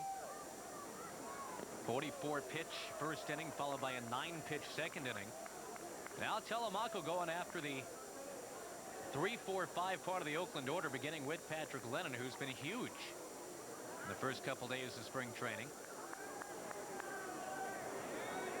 Trying to play his way into a crowded outfield picture for Oakland. He did not hurt himself yesterday. 3 home runs in 4 at-bats in Anaheim. He almost homered for the cycle, Stoney. He had homers with no one on, 1 man on, and 2 men on. Well, when you're 28 years old and you've already fizzled out with one organization, you have to show that other organization that you have something to take notice. And he certainly did it yesterday, starting off the spring in fine fashion. But again, when you're looking for hitters here in Oakland, they've got plenty of hitters. They could use a couple of arms. But this young man has hit everything in sight so far. Telemaco in. On a check swing, they'll appeal. He did go around. He went down to the first base umpire. Patrick Lennon trying to laugh it off, and it's easier to do that when you've got 3 homers and a double in your first 2 days of spring training. See if we can take a look here as Telemaco polishes off Lennon. Paul Runge, the umpire at first, ringing him up. Good stop by Tyler Houston.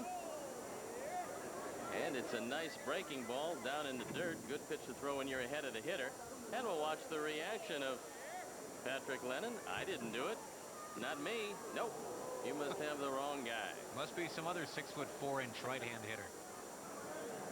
Here's Brian Lesher now. Hit into a fielder's choice in the 3rd, walked back in the 1st. Guy's got to twist his hat around there. Just another Arnie Harris hat shot here early in the spring. Boomed into left field. A base hit for Brian Lesher. Coasting around first, and he'll come on back. So the Oakland A's, who were no hit by Kevin Foster for a couple innings, now starting to tee off a little bit. They had 19 hits yesterday in their win against the Angels. Well, they've reunited the Bash brothers, and that's big news in Oakland with Mark McGuire and Jose Canseco back in the same lineup. And both of those guys more than capable of hitting 50 home runs. Could be another prodigious year for the Athletics. Dave Magadan trying to fight his way onto that Oakland Ball Club, be a part of the fun. He's batting now. Magadan this year an A, hopefully. Last year a Cub, 2 years ago an Astro, 3 years ago a Marlin. Rent, don't buy. The basic shred of advice for Dave Magadan. Well, the problem is if you're a corner position player, which he is, either first or third, and you don't have a lot of power, as you get a little older, you're going to make a lot of stops. And that has characterized the career of Dave Magadan. Ball skipping up there. Nice stop by Houston. Yeah, kind of a have bat will travel thing for Magadan lately.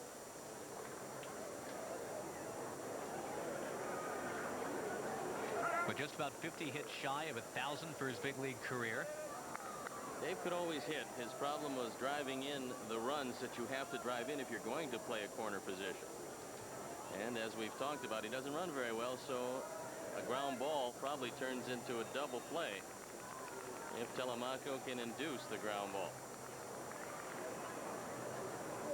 I'm waiting for Director Arnie Harris to find a Drake Bulldogs hat out there in the crowd today after they finally won a game yesterday. How about Arnie's Drake team? They went 1-25 during the hoop season. There's a smash foul off the bat of Dave Magadan. So they're sitting on 1-25, Steve, and they go into their conference tournament yesterday and they beat up on Wichita State. So Arnie's just giddy this afternoon. Well, it shows you anything can happen to the Bulldogs. And talking with Al McCoy and playing in his charity tournament at Las Sendas the other day. Al, of course, the voice of the Phoenix Suns for many years and a wonderful man.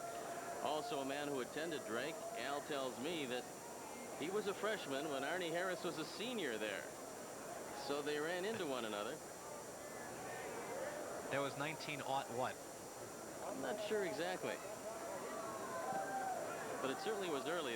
Both teams used one basket in those days. They had to scoop the peaches out of there. Yeah. Well, Arnie was good company at dinner last night. You ever seen anybody arrive to dinner later than Arnie Harris from 15 minutes away? No. Hour and a half. I'm just glad he wasn't along with Columbus navigating that puppy. It was unbelievable. Columbus would have discovered Botswana. Magadan punched out of there, tried to check his swing. Telemaco's got some stuff that's moving all over the place right now, Steve. Well, I think Amari had a disappointing year last year after coming through the system and really highly touted. And so he realizes that you're not going to get too many chances in this game, and he wants to make the most of this one. He came up early, looked very good, then he fell on some hard times. Last year at Iowa, 3-1 with the parent team, 5-7, but the ERA was up there at 5.46. 1 on, 2 out here in the top of the 5th. A 3-3 tie at Hohokam. And the Chicagoan Ernie Young ahead in the count 1-0. Gotta be careful with Ernie. He can put a charge into him. He is a big, strong man. Well, last spring training, remember, he had, what did he have, about 9 home runs in spring training. He was at the talk of the Cactus League last year and forced his way onto that Oakland team. This one might have splintered his bat as it goes shooting down the right field line. Amori Telemaco is the man on the mound for the Cubs. Battling for that number 5 starter spot. And he sure isn't hurting for company, is he? Jim Riggleman's going to look at Telemaco, Foster, Wendell, Rodney Myers, Dave Schwartzbaugh, Julio Valera.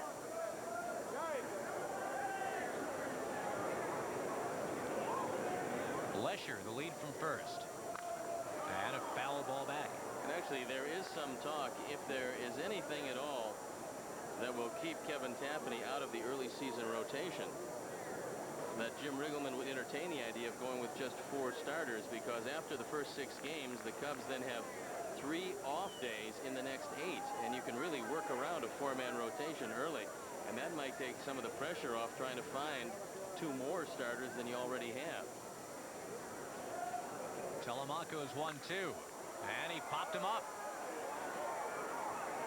McCray can't find it. Come on, Brian. All the way around to score is going to be Brian Lesher. He was running all the way with 2 out, and actually that's Glanville out there in center, not BMAC. Doug Glanville's first chance out there, and he loses the ball in this very tough sun here in Mesa. It's now a 4-3 game. Well, we've talked about how difficult it is, and Glanville never really sees this ball at all. He tries turning to the side, trying to get an angle, but still there are not a lot of clouds, and what clouds are wispy. And so you really don't have much of a background. That ball went up. Glanville never saw it, couldn't get any help, and consequently the ball falls for a double, and the Athletics move on top. Now it goes as a double all the way.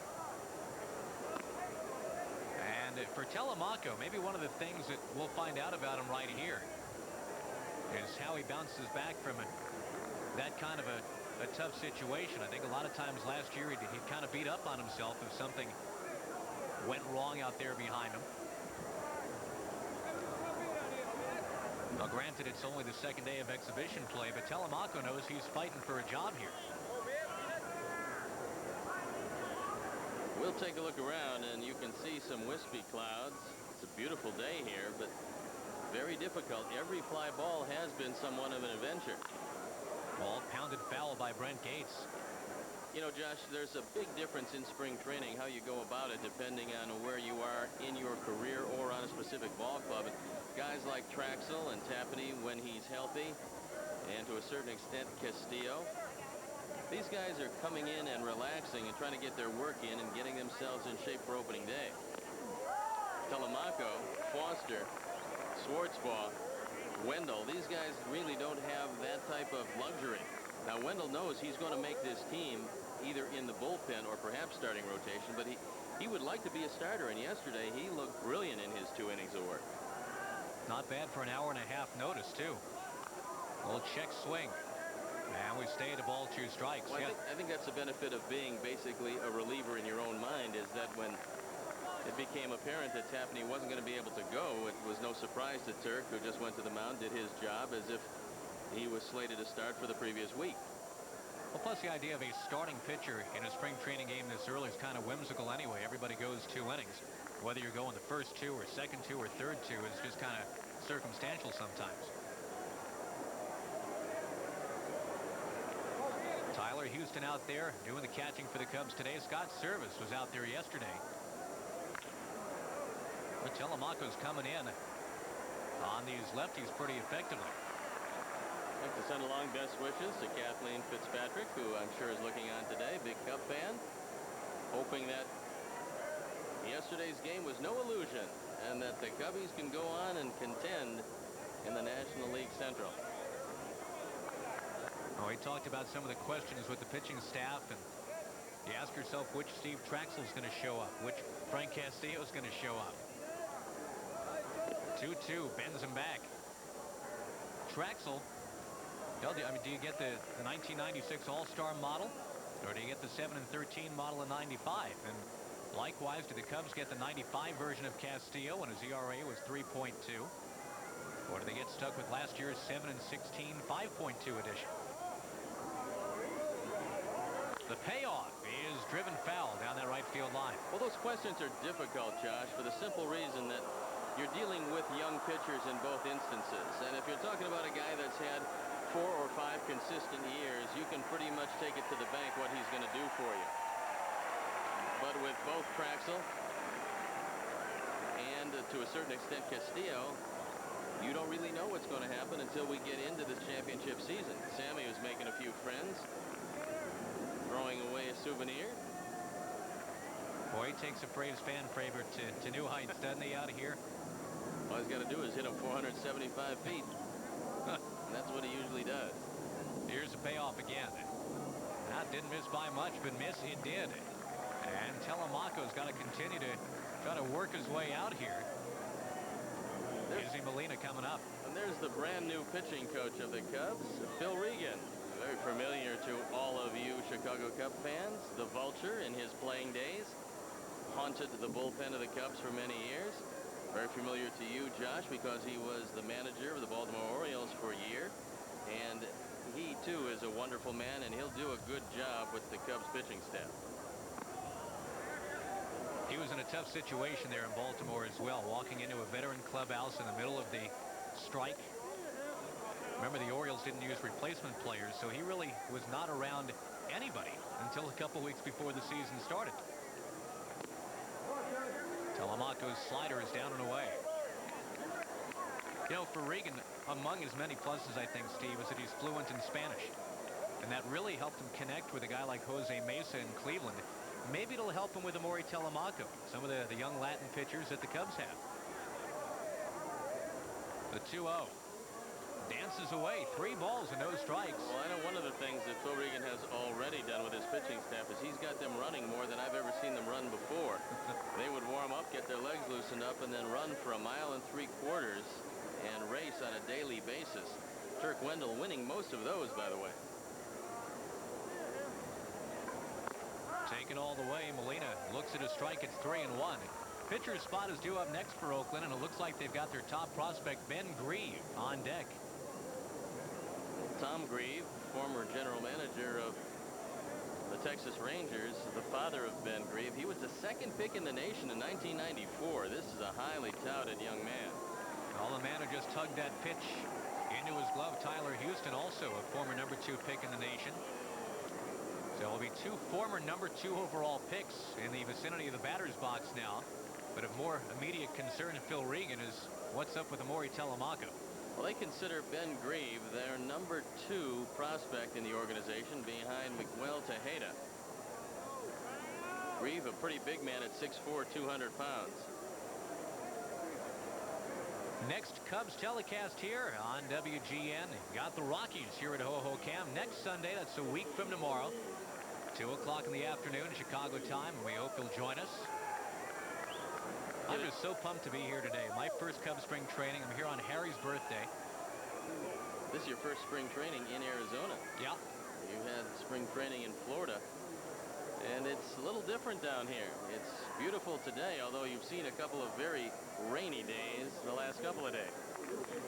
We're going to have a pinch runner here, Steve. Frank Catalanato is going to go out there at second base and run for Brent Gates. Fans watching on as Catalanato takes his place. Ben Grieve to the plate. See if we can pause for a quick ID right here. This is America's #1 sports station, WGN-TV, Chicago. Ben Grieve gets into one but fouls it down that first base line. Bases loaded for Oakland. They've already taken a 4-3 lead here in the 5th. And remember, Telemaco seemed to be out of trouble. It was just a runner on, and he got a lazy fly ball to center field, but Doug Glanville lost it in the very tough glare of the sun. A run scored, and since then, Telemaco's walked 2 to load him up. 1-1 to Ben Grieve. Boy, Telemaco's right around the plate here, but especially on that slider, he's just not getting the benefit of the doubt right now from Ed Montague. Take a look at your runners here. Ernie Young and Frank Catalanato and Izzy Molina at first. Off the middle of the bat and trouble. Sanchez won't get it. Brown overruns it again. Couple runs are in. And Grieve with a slide is in there at second base. It is a 6-3 Oakland lead. And the outfield play lets the Cubbies down again this afternoon. Well, we're going to give Grieve a base hit and an error on Brant Brown. As the Athletics start to pour it on, once again, this one-handed by Brown, who's had his problems in left field today. Grieve sliding into second base ahead of the tag. And so the misplayed fly ball in center field has opened the floodgates, and the Athletics have come storming through with 3 runs. As we'll watch Brown again having some problems. Now Tony Batista up there. Singled in a run last inning. He's also walked and struck out this afternoon.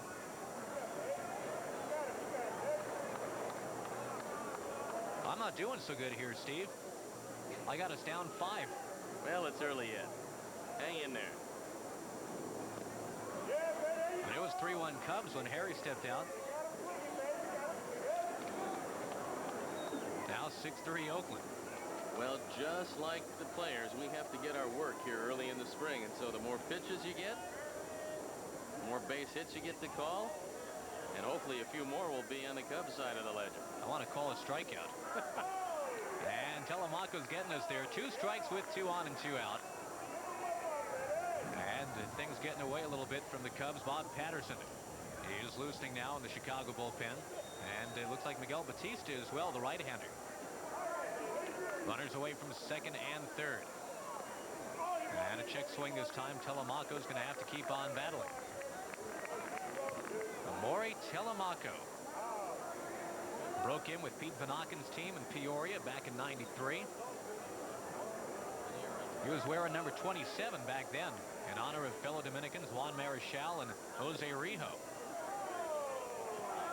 Actually, there's been a lot of suspense and intrigue with uniform numbers this spring, starting at the Cubs convention in January when Terry Mulholland informed Kent Bottenfield that he'd really like to wear 45. Bottenfield, of course, had a great deal of success with that number last year, but knowing Mulholland's the established veteran, Bottenfield gave it up. He's now wearing 34. Well, from 0-2, Telemaco goes on and walks Tony Batista. Not a guy who's known for a patient eye at the plate. Scott Brocious will be the 9th man to hit in this inning off Telemaco. And Steve, again, this really started to come undone after that misplayed fly ball in center. And you brought up a good point, Josh, in that you mentioned last year that Telemaco occasionally would lose his concentration or his composure after a mistake in the field, and that's exactly what's happened. So we're going to get another pinch runner, this time for Tony Batista. He'll leave the game.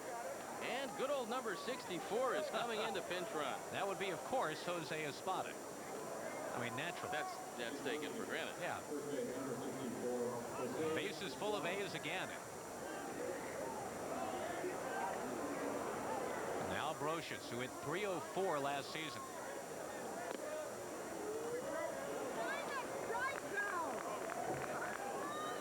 We were talking about some of the uniform number intrigue this spring. There was a matter of Mel Rojas laying claim to 51. Because Mel always wore that number in Montreal. He had to wrest it away from Terry Adams.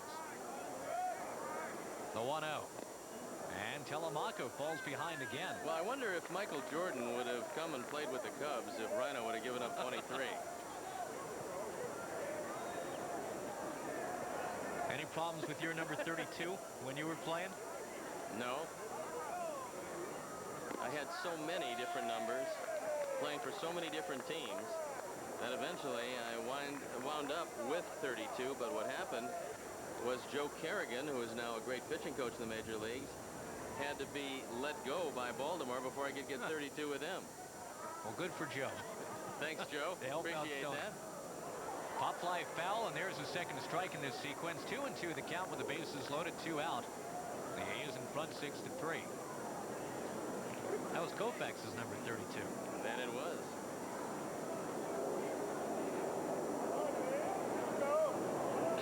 But you never had to take it away from him. And Jimmy Brown. Yes, that's true. And another running back that shall remain nameless. Yes, but who came up over dinner a few times last night. Here's the 2-2. And again, socked away foul. Speaking of dinner, did I tell you how late Arnie Harris was for that dinner? Yeah, you mentioned that. And the kids, who if they keep running, will beat Arnie Harris to that restaurant. They're off in a hot pursuit of that foul ball. Still 2-2. Well, I know that Amari Telemaco would love to get out of this inning right here. Green and gold everywhere. First, second, and third, and the pitch. Got him! Amari Telemaco sizzles one in there on the inside. And it could have been worse. But it wasn't too good. 3 runs into the inning. 6-3 Oakland. We're halfway through in Mesa.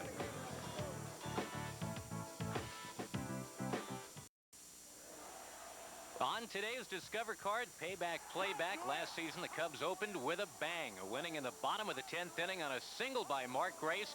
The Cubs celebrated in traditional fashion by storming the field. Well, 6-3 right now here in this one. Oakland has the lead and a new pitcher on the mound. That is Mike Oquist, the former Baltimore Oriole and San Diego Padre. And there's your new shortstop, Jose Espada. Frank Catalanato will be at second base. Oakland was taking criticism for not signing big names this offseason. I'd say Catalanato's got to be, what, 14 letters? I really like spring training because they start out with a lot of guys that you've never heard of, and they end up with guys that nobody's ever heard of, so it makes it interesting to do a baseball game. Well, this guy we know a little bit about, Mark Grace. 1 out of 4 for the spring now with his 0 for 2 today. There is Frank Catalanato. How steady has Mark Grace been? Well, in the 1990s, nobody. Not Tony Gwynn, not Wade Boggs. Nobody's had more hits in the 90s than Mark Grace. He's won 4 straight Gold Gloves.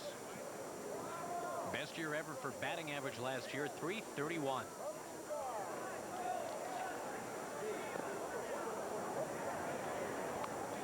Now, Mike Oak was the guy facing him, believe it or not. He used to watch the Cubs all the time. Growing up in La Junta, Colorado, watched on WGN.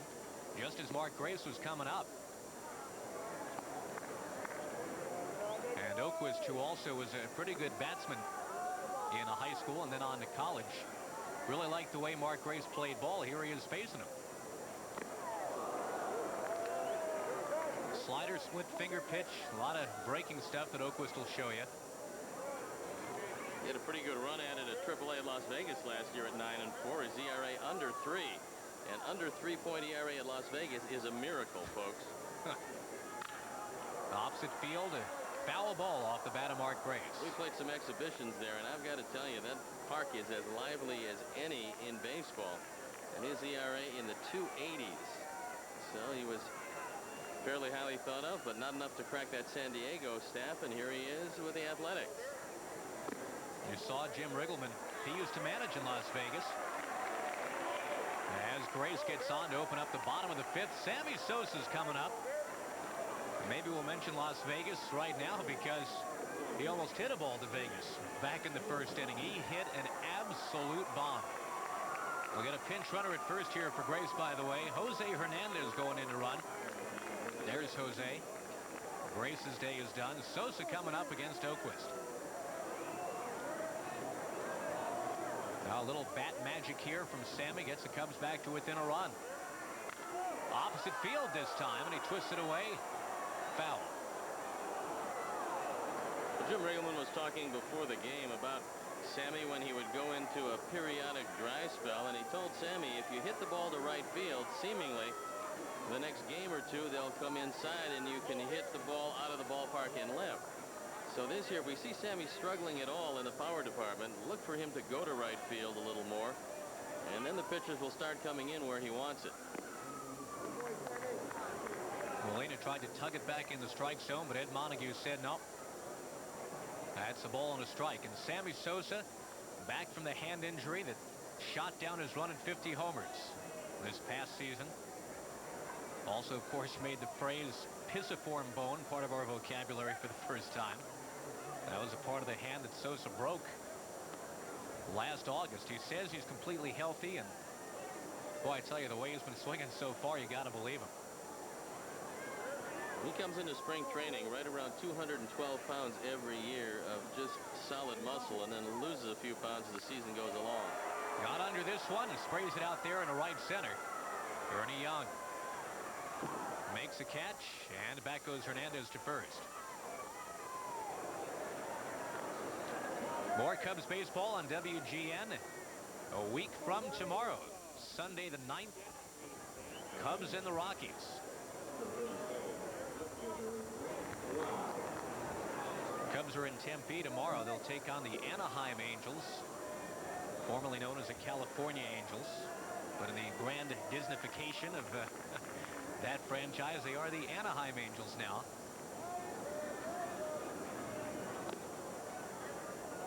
Brant Brown 0 for 2.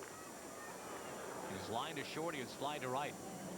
Well, the Cubs are asking this young man to do something that's very difficult, and that's make the transition from first base to left field. He's had some problems today, but he's an excellent athlete who's got a chance to be a very good hitter. He showed flashes of power last year, and I think if he gets a chance to play, he's got a chance to be a pretty good hitter. The question is, where is it going to come? Because the one place you know he's not going to play is first base, as Mark Grace is very durable. Brown, with complete knowledge of that, he is okay with that.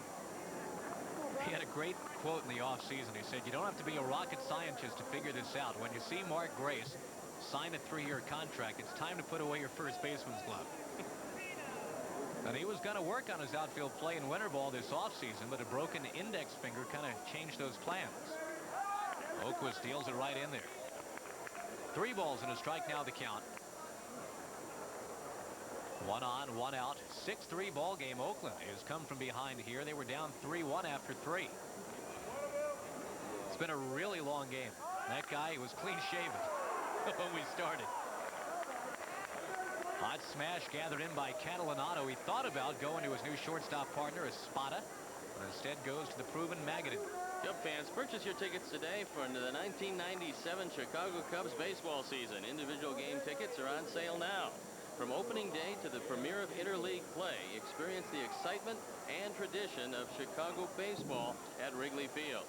For tickets, stop by the Wrigley Field box office, any Ticketmaster Ticket Center, or call 312-831-CUBS. Here's Dave Hansen now. Fastball in from Oquist for a strike. But what about interleague play? You down with that? How do you feel about that? I love the idea of interleague play. The fact that the Cubs are going to be battling the White Sox, and the Cubs will see the Cleveland Indians in Cleveland, my home. Base hit left field.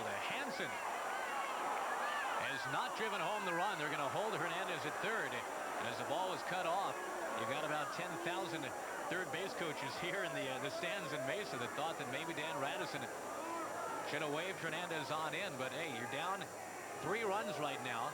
Let's take a look.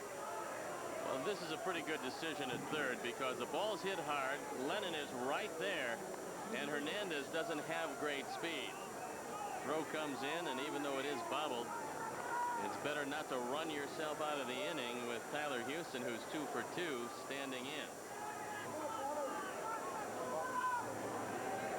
Tyler had that great second half of the season last year, having been acquired from the Atlanta Braves. Hansen is your runner at first. And Hernandez at third, tying man up there for the Cubs. And Houston scorches one into right center field. It's a 6-4 game now. Houston takes a wide turn. On to third base goes Hansen. And the Cubs have got it going on here. Bottom of the 5th inning, back to within a couple of runs. And Sanchez coming up. And there's one of the reasons why Dan Radisson holds Hernandez at third. You got a right-hander on the mound, and Tyler Houston, having a good day, continues that good day by driving home the run. So the inning continues. Runners at the corners, and the Cubs sneak back within 2. Well, Tyler Houston can hit the ball hard. He's not going to be a home run hitter, but he is a line drive hitter, and this one rockets through the right side. Sanchez hitless today. Beats one on the ground to third. Only play to first base, and they get it there in time. Another run comes home. But it will not count, as that was the 3rd out of the inning. Ray Sanchez needing to beat it out and could not do it. Cubbies do chip back for 1. 6-4 ball game at the end of 5. We'll come right back to Mesa after this. Back to within a deuce, and they'll send Bob Patterson out there on the mound now. All new battery, as a matter of fact. Pat Klein, good-looking young catcher, played last year at Single A down in Daytona. He'll be catching the left-hand stylings of Mr. Patterson. Bob Patterson was a revelation last year out of the bullpen. He was 3-3 in ERA of 3.13, and Bob appeared in 79 games for the Cubs. Had a magnificent year. There's a look at Pat Klein, the talented youngster, one of the crown jewels of the organization. And Miguel Cairo comes in to play second base. Jose Hernandez stays in the game. He'll play third. And Dave Hansen shifts across, and he'll play first. Mark Grace is done for the day. And so Bob Patterson will take the mound. Take a look at Dave Hansen. First order of business here for Bob Patterson is to go face Patrick Lennon, who has just been a terror. First couple days of spring training. There's a look at Jose Hernandez at third now. And this ball ripped, but drifting foul. This copyrighted telecast is presented by the authority of the Chicago National League Ball Club, which has a right of approval of the announcers and is intended solely for the private, non-commercial use of our audience. Any publication, reproduction, retransmission, or other use of the pictures, descriptions, and accounts of this game without the express written consent of the Chicago National League Ball Club is prohibited. Did you say the Cubs have a little bit of an option there to choose the broadcasters? Arnie, I'm going to need a shot of the third base coach then, Ron Washington, if you would, and I'll tell you why in a moment. And that is something that we want you never to forget. Well, Ron Washington is a graduate of John McDonough High School in New Orleans, Louisiana, and it is our theory that that was named for Cubs Vice President John McDonough. That is well hit by Patrick Lennon. Has he done it again? You got to be kidding me. Patrick Lennon, in a serious bid to make this Oakland ball club, now has 4 home runs in his first 8 spring training at-bats. There's a spot where it came down, and Patrick Lennon, one-time Royal cast-off and Red Sox cast-off, Mariner prospect for years, has he found a home with the Oakland A's? Well, he certainly greeted Bob Patterson rather rudely as Doug Glanville goes up in vain. And this one puts the Athletics up by 3. Lennon with 2 hits today, 3 home runs yesterday, 4 for this fledgling 1997 exhibition season. Fairly impressive. Well, last year it was Ernie Young that put on the fireworks show for Oakland. He found his way onto the club. Maybe Lennon can do the same. One of the guys he would have had to have beaten out is at the plate now, Brian Lesher, who is a rarity, Steve. He is a reverse crossover. He's a left-hand thrower, but a right-hand hitter. And that's it for Brian Lesher. Ricky Henderson's the only active guy I know other than Lesher. That's a reverse crossover. I can't think of any. It's maybe David McCarty, who is now with San Francisco. And Mark Carrion. Mark Carrion, yep. And of course we remember, and a lot of Cub fans would like to forget, Cleon Jones, the former New York Met. But there's been a few, but not that many. That is unique to throw left-handed and hit right-hand. Damon Mayshore in for Dave Magadan now. I think they're just progressing down the alphabet here from Magadan to Mayshore. Some of the players getting their running in right in the middle of the ball game. That's another spring training site unique to spring training. Actually, they're getting their walking in right now. Tyler Houston and Mark Grace. Ball fouled away. Mark telling Tyler that he's probably going to save him for the season, but go ahead, youngster. You get as many as you want in the spring. Tyler with 3 for 3 today. And Mark Grace done for the day. And Gracie 0 for 2. Nobody on, one out here in the top of the 6th. The run in. And this ball blasted down the right field line. It'll drop. Robin Jennings, a new right fielder. Let's see what kind of arm he's got. I like it. Robin Jennings into the corner to get it, and he takes care of Mayshore.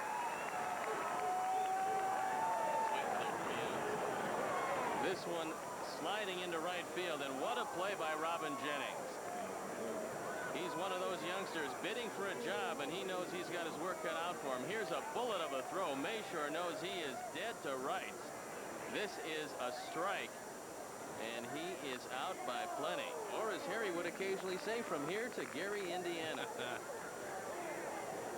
Well, we'll tell the Cubs fans, thankfully, Harry's back in just half an inning.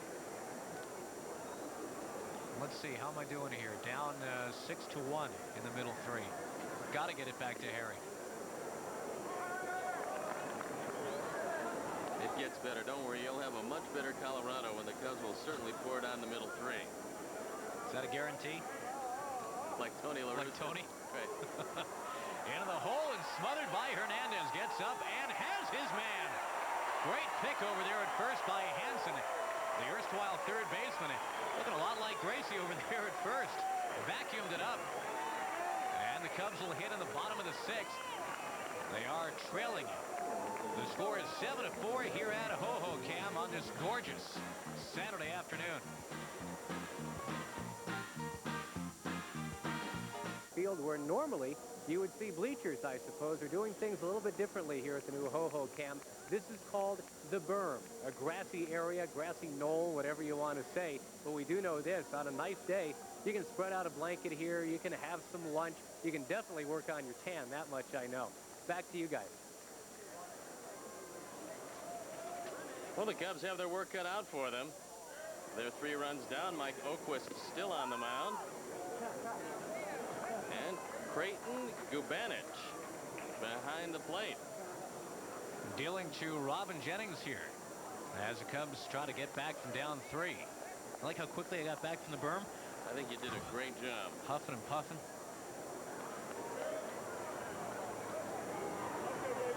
Doug Glanville will be next to hit in this inning. Mike Oquist dealing for the A's, and the slider is in there for a strike.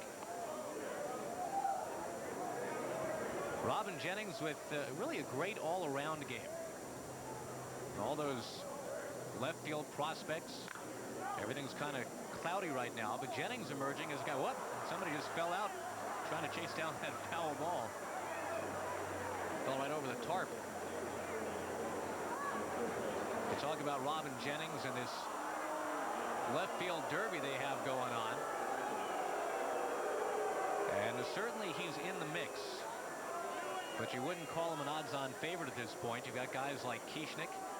Ozzie Timmons probably your right-handed favorite. Doug Glanville, who we'll see in just a moment. He's got a shot. Well, there's a couple things also that come into play, and one of them is that old bugaboo, how many options you have left. Doug Glanville doesn't have any. If they don't keep him this year, odds are they'll lose him, and that's always a consideration. Another couple guys we didn't mention, Pedro Valdez, good young bat, and Dave Clark, the veteran.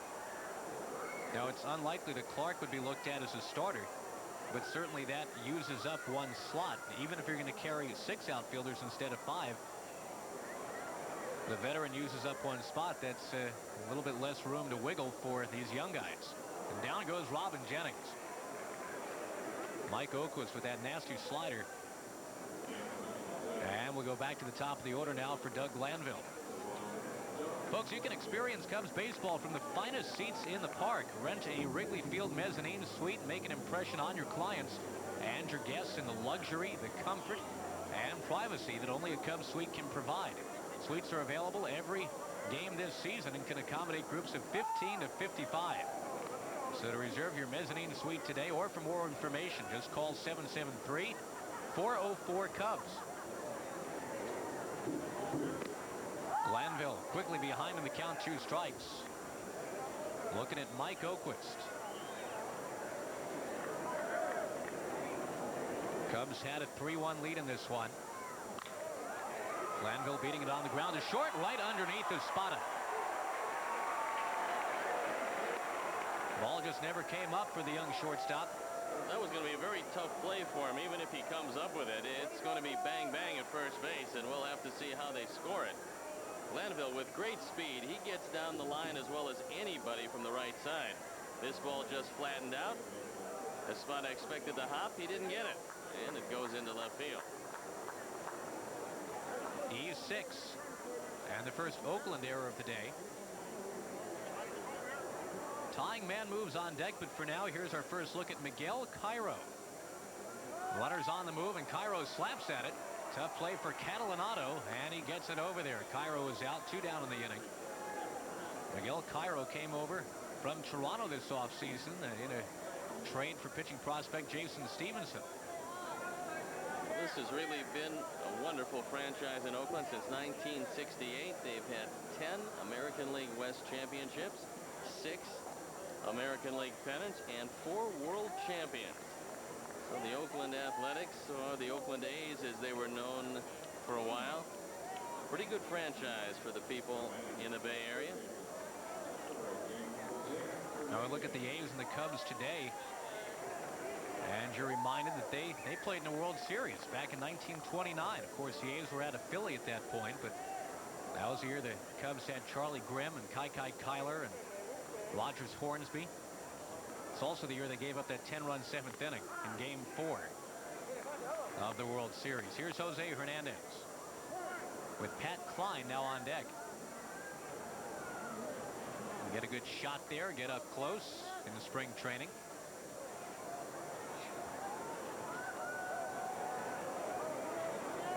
Mike Oquist into Hernandez, and a flare into center field, and is in for a base hit. And around comes a runner. Doug Glanville's going to score. The Cubs pecking away. It's now 7-5. And Pat Klein, the scheduled hitter. We'll have a look right here. Nice piece of hitting. This is a good slider down, and Jose just reaches out and hits it in the perfect spot in center field. Hernandez has just shown the ability to come off the bench and provide pretty good bat for the Cubs. In fact, he is a real valuable utility man wherever you put him, and he's shown surprising power off the bench. Here is Pat Klein, the youngster, just 22 years old. He's batting in Sammy Sosa's spot in the order. Anytime the Cubs talked trade in the offseason, the 3 names that always came to mind from the opposition was Klein, Woods, and Ori. They wanted one of the 3 kids, the 3 crown jewels of the Cub organization. Needless to say, the Cubs were willing to part with none of them.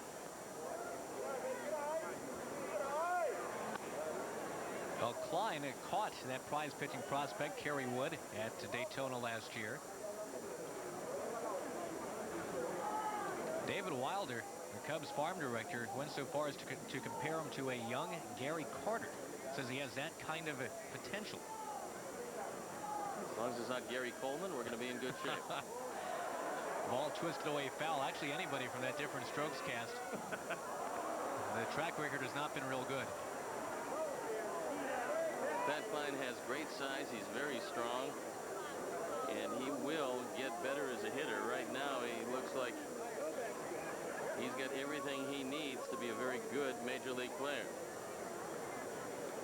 Dan Radisson at third. He takes over for Tony Muser. Mako Olivares at first base. He takes over for Dan Radisson.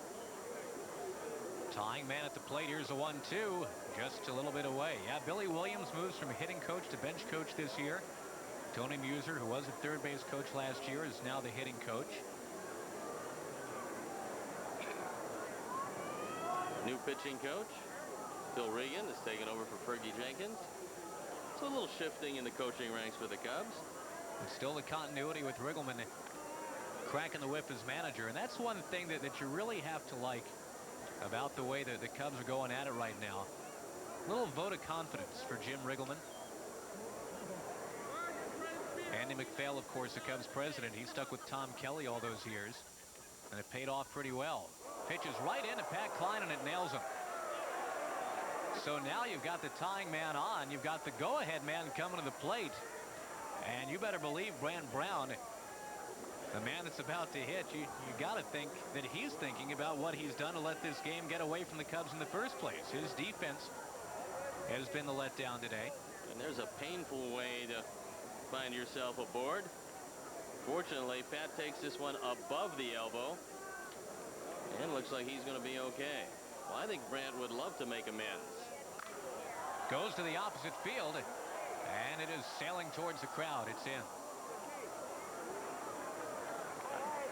I remember last year watching Brant Brown against Chan Ho Park. Park unleashed a 96-mile-an-hour fastball right around ankle high. And no sooner did it leave the hand of Park than it left the park.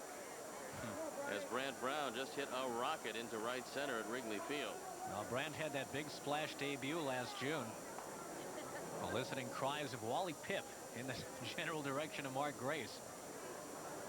Tags this one in a center field base hit, and a run's going to score. The Cubs back to within a run. Hernandez in to score. Brant Brown does answer somewhat for his problems out there in left field.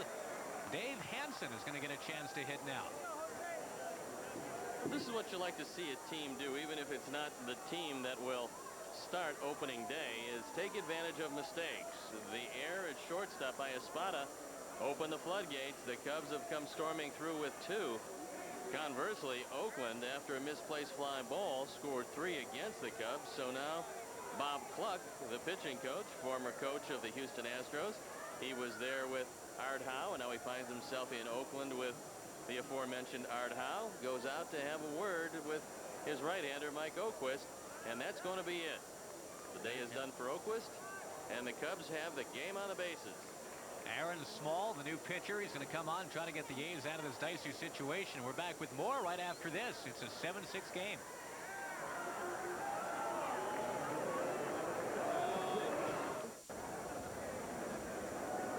Back at Ho-Ho-Cam, the Cubs back to within a run here in the 6th inning. It's a 7-6 ball game. Mike Oquist is done, and baseball's oxymoron now coming to the mound. Aaron Small. He's 6'5", 214, and he's Aaron Small. It was anything but, and you look at the numbers last year, a robust 8.16 ERA. Small out of Oxnard, California. Spent a lot of last season at Edmonton in AAA. He inherits base runners at first and second. Trying to get out of a jam as the Cubs creep within 1 run of the Athletics with a long way to go. Well, Pat Klein, who actually doesn't have bad speed for a catcher. He's out there at second base as a tying run. Brant Brown behind him as the potential go-ahead run. So families gather here today at Ho-Ho-Cam. Just a beautiful day right from the first glint of sunshine here this morning. And I'll get in later in the afternoon. And Dave Hansen trying to come through against Aaron Small. Hansen today already a couple of hits. Solid ones at that. He has gone into right field for a single and one to left. Former LA Dodger trying to stick with this Chicago Cubs club. And Aaron Small crackles one in there. Cubs have out hit the A's today 12-9.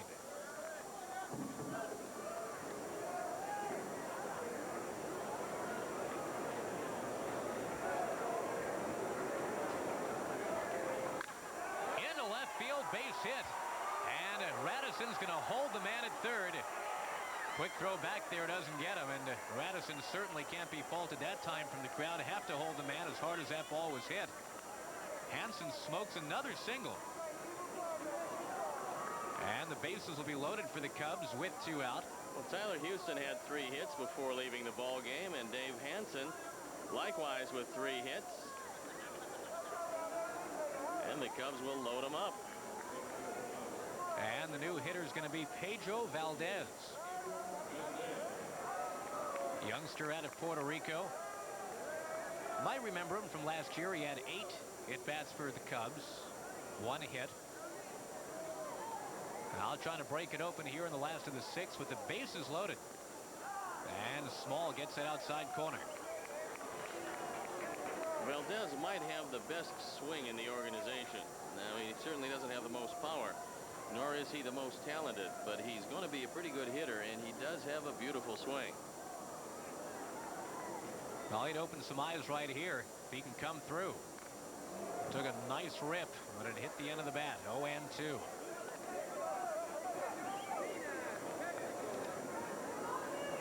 Take a look here as Creighton Gubanich, the Oakland catcher. Not to be confused with Creighton Barrel. Takes one right off the mask. And it is tough to make your living behind the plate. Creighton Barrel. You remember him, don't you? Oh, yeah. Right-hander. There's a big rip at the high fastball. The Cubbies leave the bases loaded. And a little 4th inning redux right there. They did the exact same thing, but the difference is here in the 6th, they do strike for a couple. They're back to within a run. Haray's coming back. Don't go anywhere. 7-6 ball game through 6.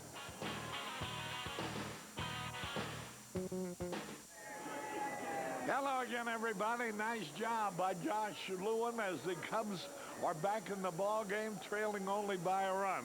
Harry Caray and Steve Stone, I see a lot of the people have gone home. It's cold in those stands. Well, I don't know why they'd leave, Harry. It's an exciting game.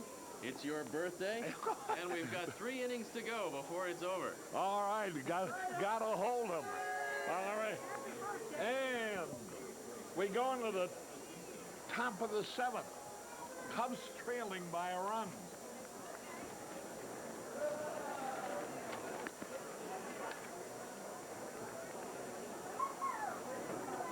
Miguel Batista is the new Cub pitcher. Batista. Pat Klein is behind the plate. And the Cubs have used 5 pitches already. Oakland was behind 3-1, tied at 3-3, one ahead 6-3. Now it's tied 7-6 they're ahead. First pitch, he taps the ball right back to Batista, who throws them out. Kevin Foster started, followed by Van Ryn, Telemaco, Patterson, and now Batista on.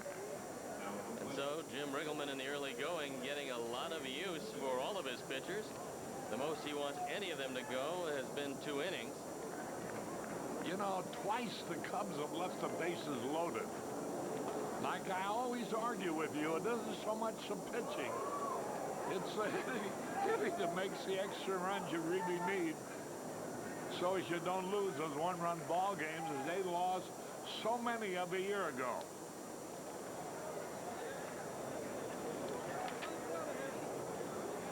Creighton Gubanich is the hitter. He's not on the roster. 1 out, nobody on. Oakland leading 7-6. They beat the Angels 12-2 yesterday. Batista, a boy with good promise, a youngster. The pitch, a little bit high. A moment ago, almost all these stands were filled, but there are a lot of empty seats now. It's been a long ball game. Boy, what a beautiful ballpark, though. And Josh showed you so many of the features, the clubhouses, the batting cages. There's a pitch a little bit low, and with 1 out, Creighton Gubanich gets a base on ball.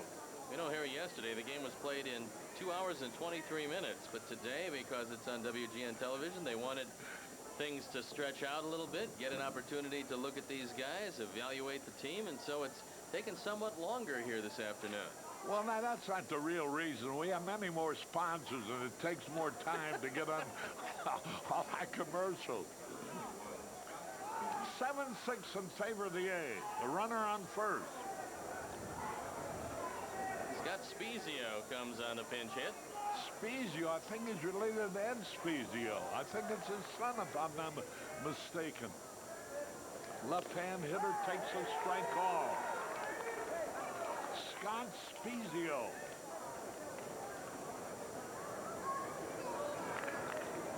He doesn't look like the Ed Spezio he used to play, who's a product of, and still lives in Joliet, as a matter of fact, and who played with the White Sox for a while.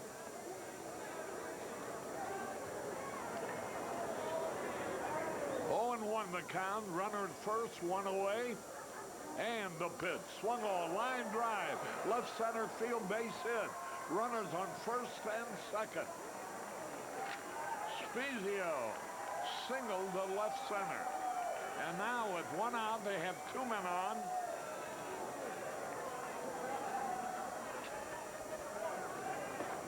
And Jose Espada, who came in at shortstop an inning or so ago, batting for the first time. He's up there with runners at first and second.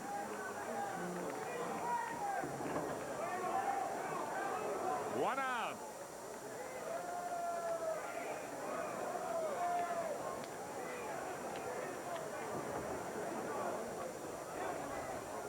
Batista delivers high and inside.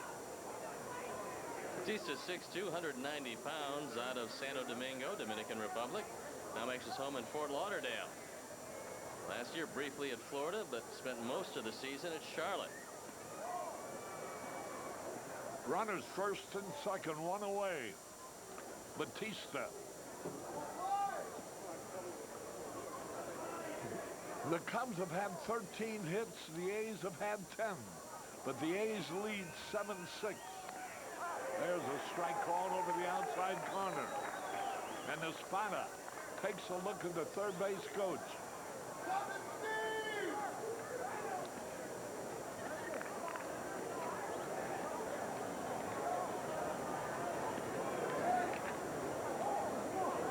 One ball, 1 strike. Curveball is high.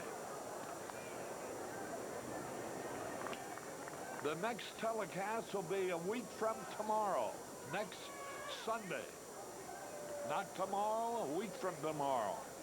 1 o'clock starting time on WGN TV. Inside, 3 balls and a strike. Batista.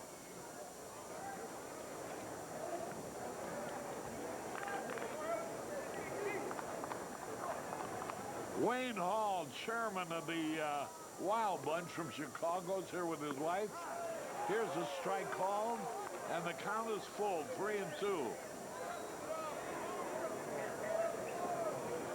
Dwight Patterson, after whom this field is named, what a wonderful man.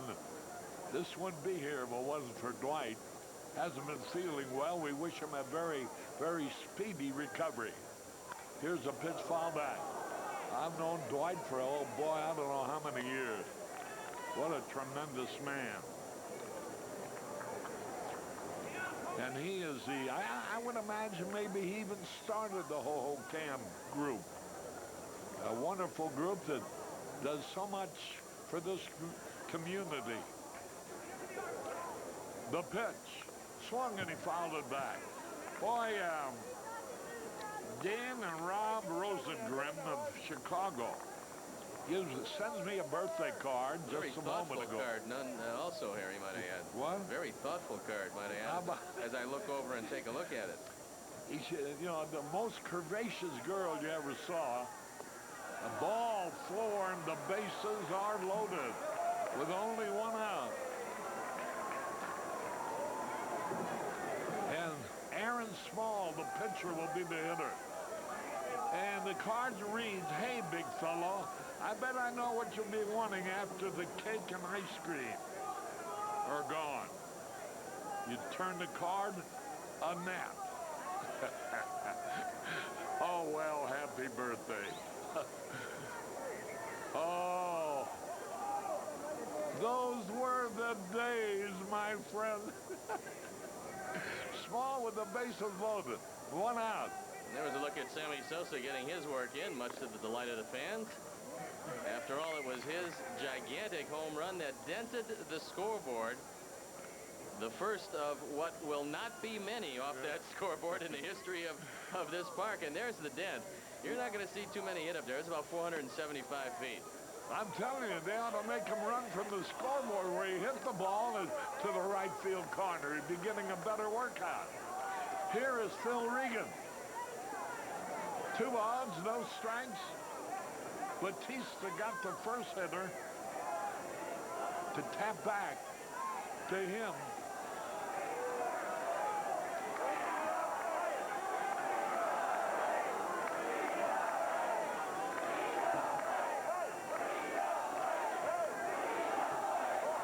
What's this?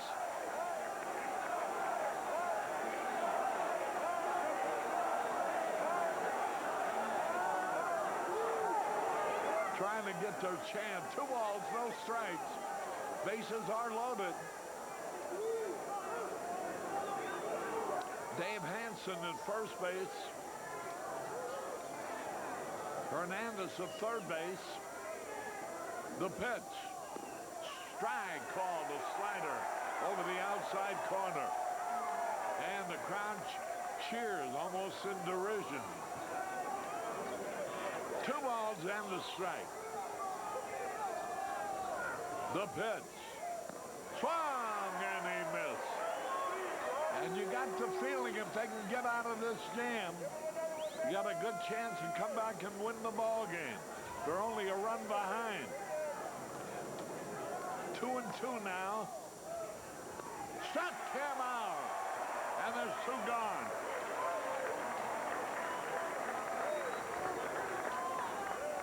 So you want to throw strikes to a pitcher because you got to figure he's not going to have much of a cut, and that's exactly what happened with Aaron Small.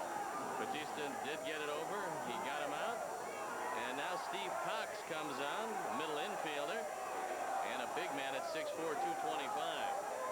And he replaces Brian Lesher in the batting order.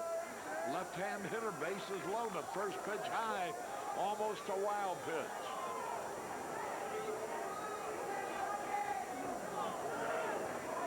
Batista delivers. Whoa, almost threw it away. Good stop by Klein. Duck's pretty good hitter. Hit 281 last year at Huntsville with 12 home runs. 61 driven in.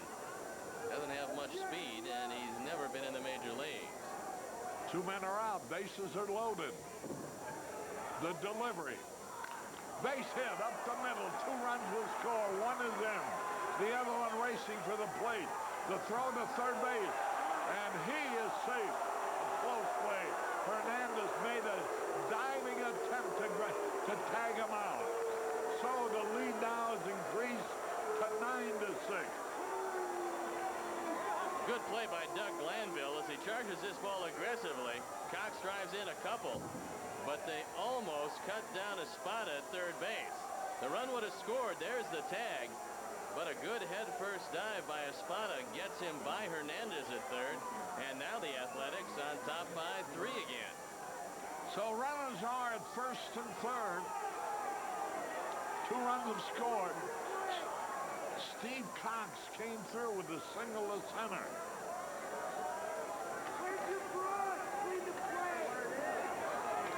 And here's Herrera, an outfielder. Jose Herrera takes the pitch high. Boy, this is about the time in the ball game. You better have your number guide around. 1 ball, no strikes. The delivery into the dirt. Nice save again by Klein, who looks like he handles the ball very well. He looks like he's going to be a great receiver here. He's very good now, and he's just a youngster. but he hasn't caught many this inning. Yeah. Pitch swung on, tap back to the pitcher. That'll end the inning. And it does, but 2 runs scored on 2 hits, and 2 men are left. And we go in the bottom of the 7th, and the Cubs trail 9-6. All right. Let me hear you. Good and loud. 1, 2, 3. Take me out to the ball game. Take me out to the crowd. Jack.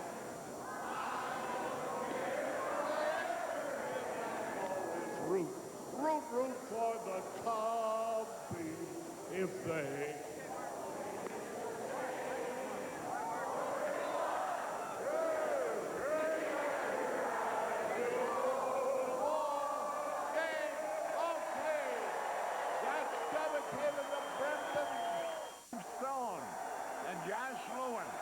As we go in the bottom of the 7th, Sanchez will lead it off. The Cubs now trailing by 3, 9-6. Sanchez 0 for 3. Aaron Small is on the hill. The Cub boy, this has been a seesaw ball game. It's almost 4 o'clock, 3 hours old. There's a ground ball, flying, broken bat. The third baseman throws him out. 1 away. Sanchez, boy, the piece of the bat when sailing into the stands, everybody looking up to see if anybody's hurt. As Sanchez tapped the ball down to the third baseman. Let's pause here for identification. This is America's #1 sports station, WGN-TV, Chicago. Robin Jennings with 1 out, nobody on. 1 ball, no strikes, 1 out. Jennings struck out in the 6th. That was his only time up. He batted as a pinch hitter and fan. Young Love sitting out on the terrace. Strike call.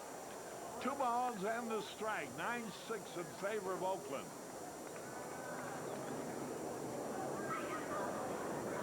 Capton. Here's a pitch. Swung on. Fly ball.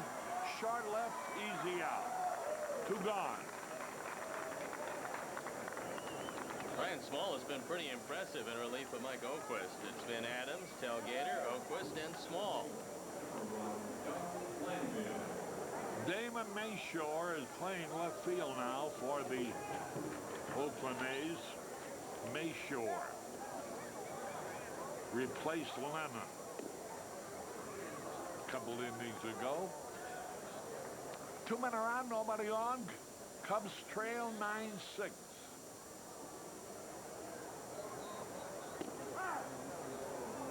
Glanville, safe on an air, scored a run in the 6th. Lost a fly ball in the 7th that led to a couple of runs that the A's picked up in the 6th. 2 balls and the strike. Tapped it foul. Aaron Small, tall, rangy. Emily from Mesa sends love to her son, Mike Weaver. 2 balls, 2 strikes, 2 out.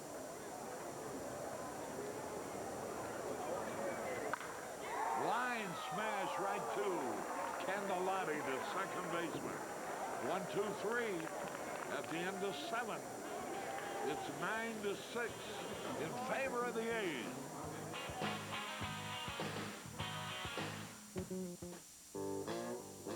Around here, is only as good as his word. His word is his honor. The open A. Miguel Batiste still on the mound. Damon Mayshore playing left field now, will lead it off for Oakland. He replaced Young in the lineup. Mayshore.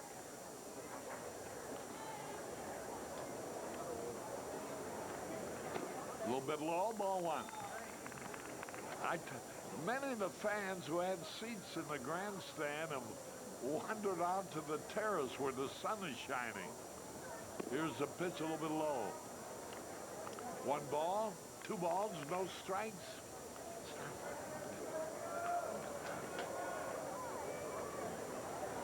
Two balls, no strikes, the pitch. There's a breaking ball for a strike call. Mayshore, Catalanato will be next.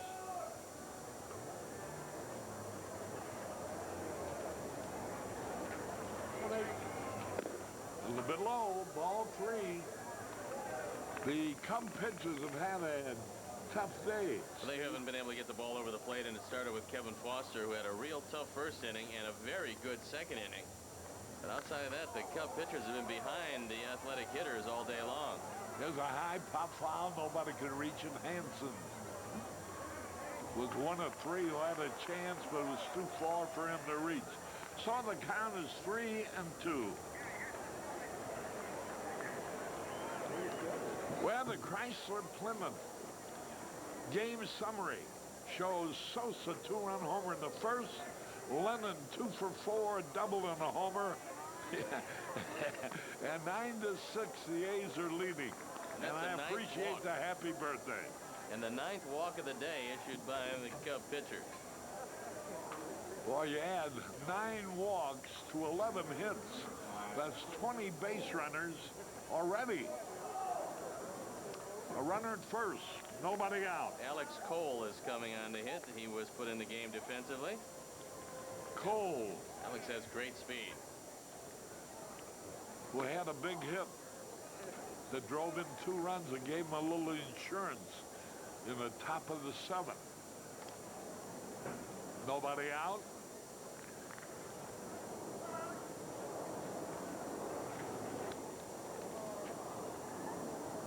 A little bit outside.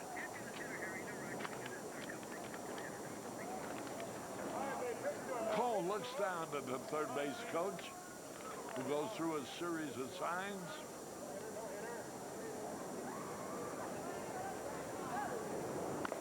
Fastball high.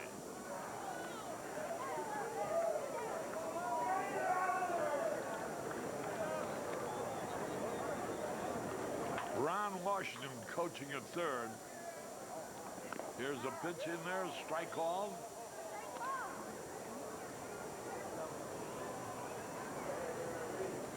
Three balls and a strike. There's a Cub fan, of course, with a youngster. There's a pitch, swung and missed. And a runner now's at second base with a stolen base. Mayshore stole second without a play. That's the first stolen base of the day by either team. Although the Cubs have been very aggressive in the hit and run department. 3 balls, 2 strikes. Struck him out. A breaking ball over the outside corner. 1 away.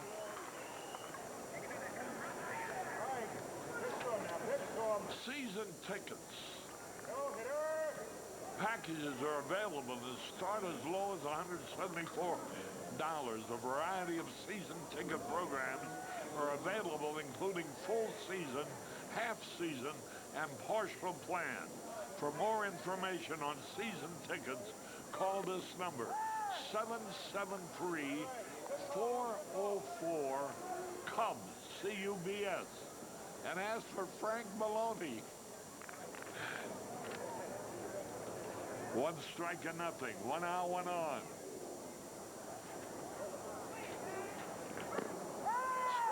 Slider over the outside corner.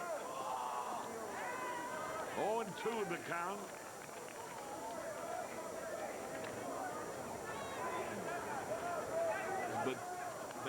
Miguel Batista on the mound for the Cubs. The pitch inside. 1 ball, 2 strikes, 1 out. Harry, we're supposed to see Mel Rojas today, and I'm anxiously looking forward to seeing Mel. He's in the bullpen. There he is. And so stick around and watch what should be the Cub closer for a lot of years. There's a ground ball to the right of Sanchez. The throw. He is out. Fine play by Hansen. Hansen made a reaching grab, and they just got the hitter. Not only does Dave Hansen have 3 hits today, but he's turned in 2 sparkling plays at first base. This is a pretty good effort by Sanchez, but the throw is up the line. Hansen able to keep the foot on the bag as he comes off to make the catch, but Paul Runge said it was on enough, and you have to have the longest toes in the league. Here's Creighton Gabanich. First pitch is a long fly ball. Right center, Glanville on the run to retire the side. In the inning. No runs, no hits, no errors, 1 left. We go on the bottom of the 8th. The A's lead 9-6.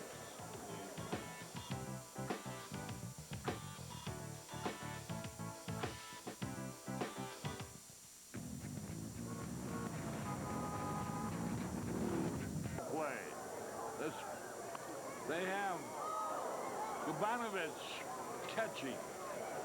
Young Spezio at shortstop. Cavalanto at second. Rick Cole in center. Mayshore in left. Herrera in right. Cox at first. Small still on the mound, and it's Pata at shortstop. Those are the 9 A's out there right now. Here's the line drive in the right field. Going to be caught. Herrera's there. 1 gone.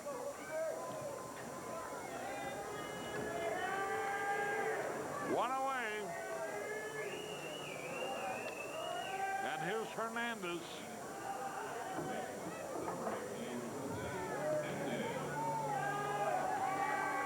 Hernandez drove in a run with a base hit in the 6th. His only time at bat. Well, I tell you, this fella, every time he plays, he seems to do something to help you. He's a fine utility man. A better hitter than Sanchez, but not as good a hitter as Dunston. I think, Harry, he's unique, and then I think he's a better hitter off the bench than he is when he plays all the time. And Seems that way, you don't find many guys that can fill that role, but he's a very valuable man off the bench, and he can give you surprising power for a middle infielder. He certainly can. Cavalanto throws him out, and it's 2 away here in the bottom of the 8th.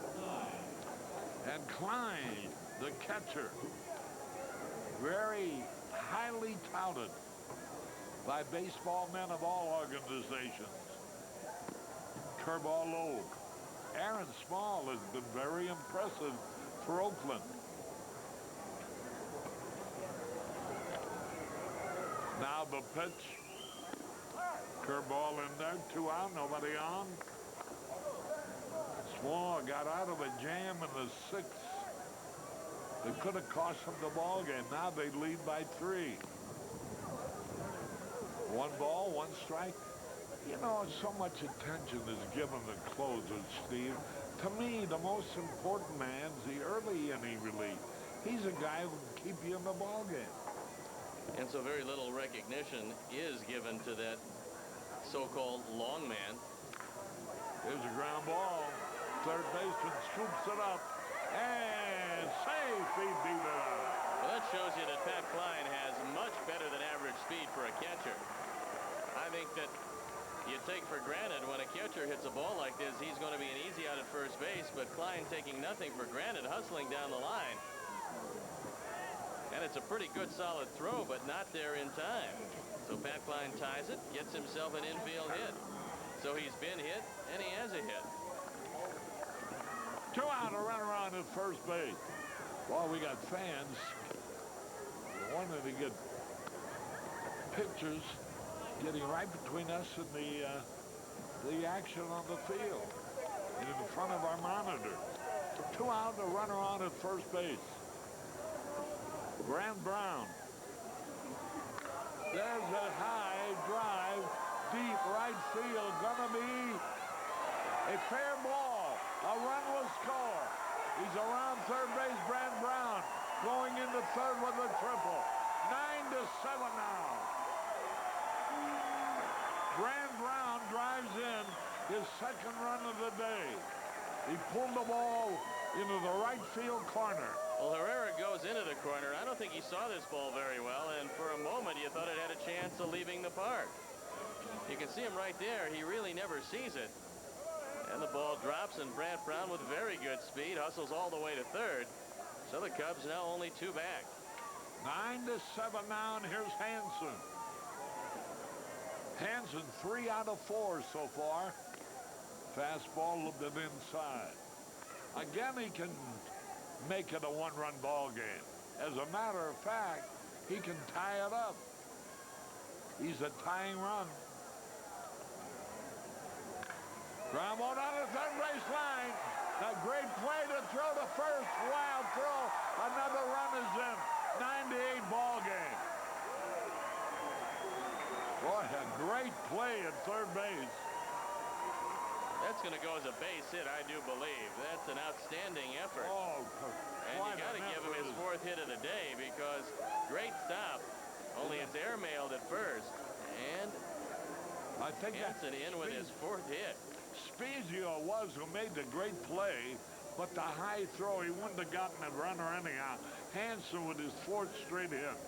And another run batted in, and now the Cubs trailing 9-8 with 16 hits. The A's have 11. The Cubs have scored 8. The A's have scored 9. And this inning's not over yet. D'Alessandro, Mark D'Alessandro coming out to pinch hit. Jeremy D'Alessandro.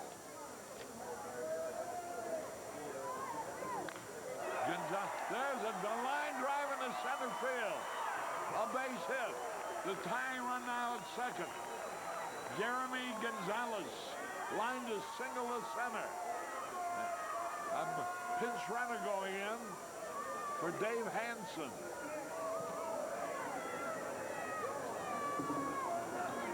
Boy,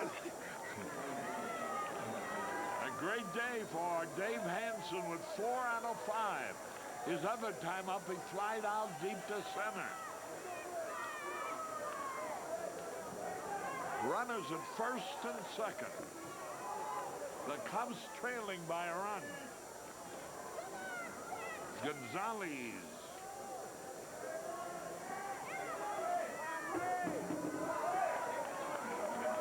Delivered a clutch hit. Here is Ray Sanchez coming up. He's been hitless. 0 for 4.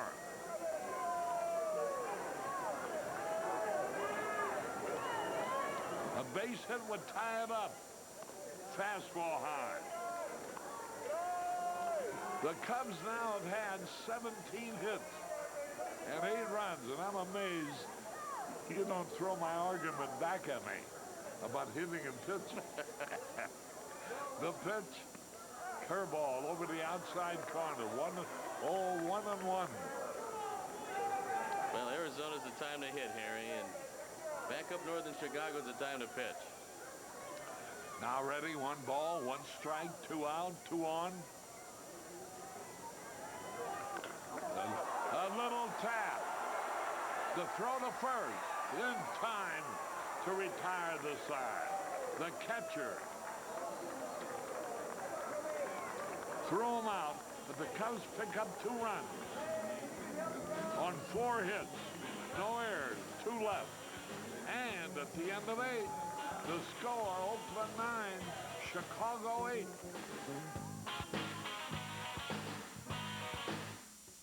Chicago Cubs baseball on WGN is brought to you by Southwest Airlines. With fares so low, you'll have the freedom to go places. At beautiful Hohokam Park, Dwight Patterson Field, where Oakland leads 9-8. although the Cubs have not hit them 17-11. And now Mel Rojas, a very important acquisition that the Cubs acquired during the winter, making his debut. And Rojas saved 36 games in 40 attempts. Had a great year with Montreal last year. You look at the very impressive numbers. Signed a very lucrative free agent contract. Cubs are hoping that he will be the answer as their stopper. And he's one of the keys to this team, so he knows he's got a spot assured. He just wants to work his way in and getting his first outing of the spring here today. His first pitch outside.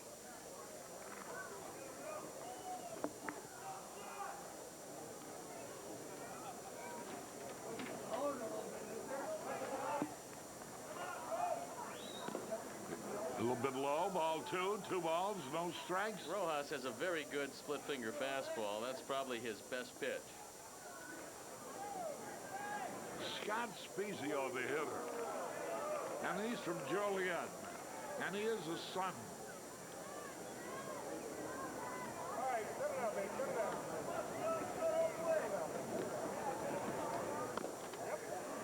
He takes a base on ball, so Rojas walks the first man he faces.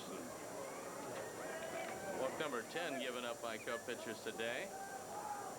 But still in all, they're only one run back.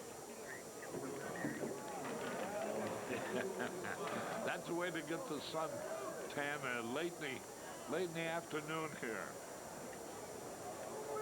Here's a pitch in there, a strike call. Jose Espada, the shortstop up there.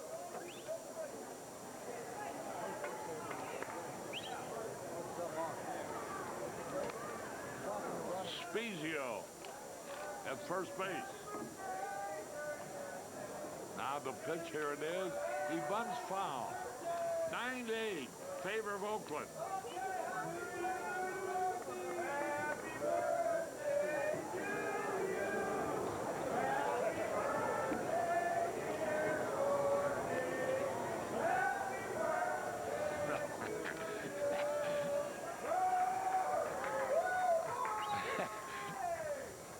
Boy, I'll be glad to get this day over with, I tell you. The pitch, strike three call. Espada is caught out on strike, 1 out. Scott Spezio is at first base. He now lives in Mars, Illinois. He graduated from Mars High School, attended the University of Illinois. And he's a son, I think, of Ed Spezio, former Major League ball player. Scott is 24 years old. Fine-looking prospect. 1 out, 1 on. There's a strike call. You don't get the feeling, Harry, that the Cubs are going to tie it up. We're going to go into extra innings and get a chance for some of the guys to get some more work.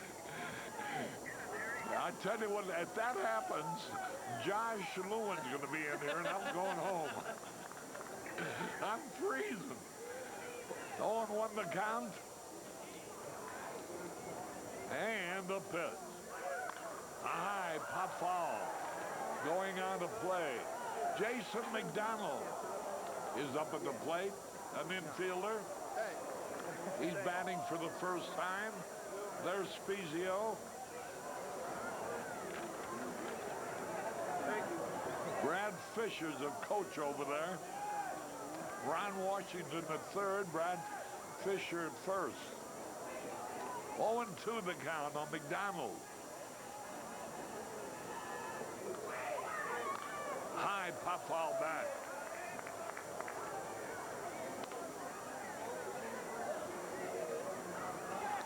Our next television will be next Sunday, week from tomorrow, against the Colorado Rockies here at Ho-Ho-Cam Park. Dwight Patterson Field. The pitch to McDonald. High fastball. As I remember, Rojas got a good fastball, a good slider, and he can throw the off-speed pitch and the forkball. Split fingers his best pitch. He does have a pretty good fastball. He put together a whale of a year. One of the reasons why Montreal had such a good year last year. Boy, I feel for that Philippe Alou. Not only is he a great manager, and he loses players, he even loses the relatives he had on the ball club. His son now is with Florida, and Mel, his nephew, is now with the Cubs. Well, when your family leaves you, you know it's tough, but Felipe will get through it. He's a great manager. And you know, they're going to have a pretty good team in Montreal, even with all the defections. I don't know how they do it. The pitch. Whoa, there's a drive, but foul. McDonald turned on that one. They got a young man you'll see this year, Harry, by the name of Wilfredo Guerrero that is going to be their next superstar outfielder to go with Rondell White. And they're thinking that Cliff Floyd, the Chicago area product, will come back, have a pretty good year. They've got a solid infield. Billy Williams. Boy, we could use Billy Williams in left field this year. The pitch swung, and he struck him out with the fork ball. So 2 strikeouts on the first 3 men he's faced as a member of the Cubs. This is a pitch you'll be seeing a lot of this year. The split finger just coming in and disappearing. It sure did. McDonald just overmatched. Boy, that ball fell right off the table, as it were.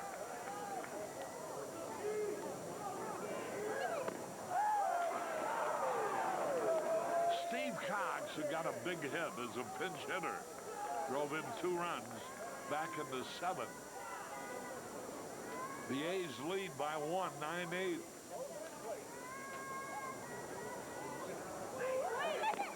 Good fastball. Boy, he unloaded on that one. The fastball looks faster when you compare it to the forkball. We can get the forkball over, it sets up everything else. Now the delivery. High pop foul out of play. It is now 4:31 here. 5:31 in Chicago. 6:31 in New York. And yesterday in Japan. 0-2 the count. Fastball high. Klein behind the plate. Doing a fine job. Our first look at him this year. 1 ball, 2 strikes. Steve Cox. Swung and he struck him out. After walking the first man, he struck out the next 3. A great debut by the Chuck Ricci. R-I-C-C-I is the new pitcher, a right-hander, and Robin Jennings will lead it off, and Ritchie, once a product of the Baltimore Orioles, not overpowering, has a pretty good slider, and he's entrusted with a 1-run lead. Here's Jennings taking the pitch low. Jennings 0 for 2 today. Struck out and flat out. Ritchie protecting a 1-run lead. Ball 2 high and outside. 2 outs, no strikes. Nobody on, nobody out. Cubs trailing by 1. Strike call over the inside corner at the knee. Many of the spectators have moved out onto the terrace where the sun is shining. Ball 3. The Cubs trying to get the leadoff man on because he would represent the leading run, the tying run. There's a family sitting out in the sunshine. 3 balls and the strike. Swung and he foul tipped at 3-2. I get the feeling, Harry, that we'll tie it up and spend a lot more of your birthday right here at the ballpark as we descend through the I'll be another year older than I am today. 3 balls, 2 strikes. Have a good eye. Well, struck come out on the curveball. And he took something off on a good pitch by Ritchie. This looks like a good off-speed pitch, and it just freezes Jennings. It's a changeup, and it just drops over the plate. Just an unhittable pitch in a very difficult 3-2 spot. Boy, that's got to make a big impression with the manager, a pitch like that in that spot. Here's Doug Glanville. He's looking for his first hit. He's batting for the second time. Cubs have done enough hitting, but trail by a run. That evens the count 1-1.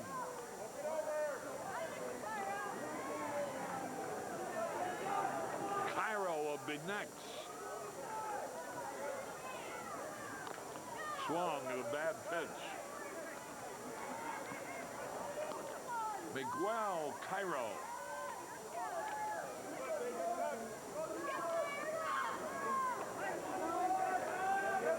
One ball, 2 strikes, 1 out.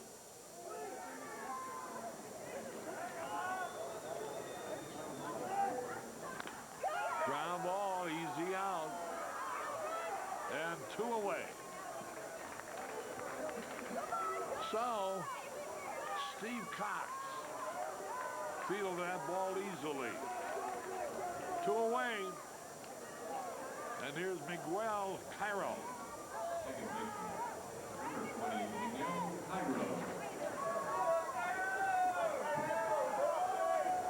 Hernandez would be next if he can get on there. Curveball low and outside. Ritchie with a good off-speed pitch. 98 Oakland. Ground ball up the middle. Shortstop has it. The throw. Safe from first base. Threw it into the dirt. It'll be an error on Espada, the shortstop. They never say die, Cubs. Keeping it alive as this sinker is tapped to short. And Espada doesn't get off a good throw. He can't keep it in the air. Cox trying to pick it out of the dirt, but has it squirt in front of him, and so the Cubs still alive. Klein just couldn't hold on to the ball. Cox, rather. Steve Cox. And here's Hernandez. Curveball outside. Hernandez.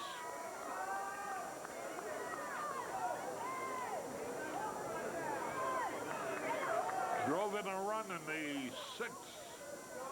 1 out of 2 today. Runner back. Hernandez replaced Grace in the batting order. 1 ball, no strikes. There's Art Howe, the manager of the A's, shooting for their 2nd in a row. They beat the Angels 11-2 yesterday. Ground ball, 2-3, a good throw, and the game's over. And it was not a good throw, but Cox came up with it, and the game is over. And the Oakland A's are unbeaten in Cactus League play, 2-0. And the Cubs now are at 500, 1-1. The final score, Oakland 9, Chicago 8. We'll be back in a moment. You want to make more money? Of course. We have Closely, Sammy Sosa's home run, which hits the scoreboard. Now watch this drive. Up against the scoreboard to the back of the left field terrace. A mighty poke indeed. But the Cubs lost the game to Oakland by the score of 9-8. The play of the game by Sammy Sosa, the Budweiser play of the day. Once again, the final score 9-8 in favor of Oakland. Our next telecast of Cubs baseball will be 1 week from tomorrow, March 9th. Our broadcast starts at 2 o'clock Central Time.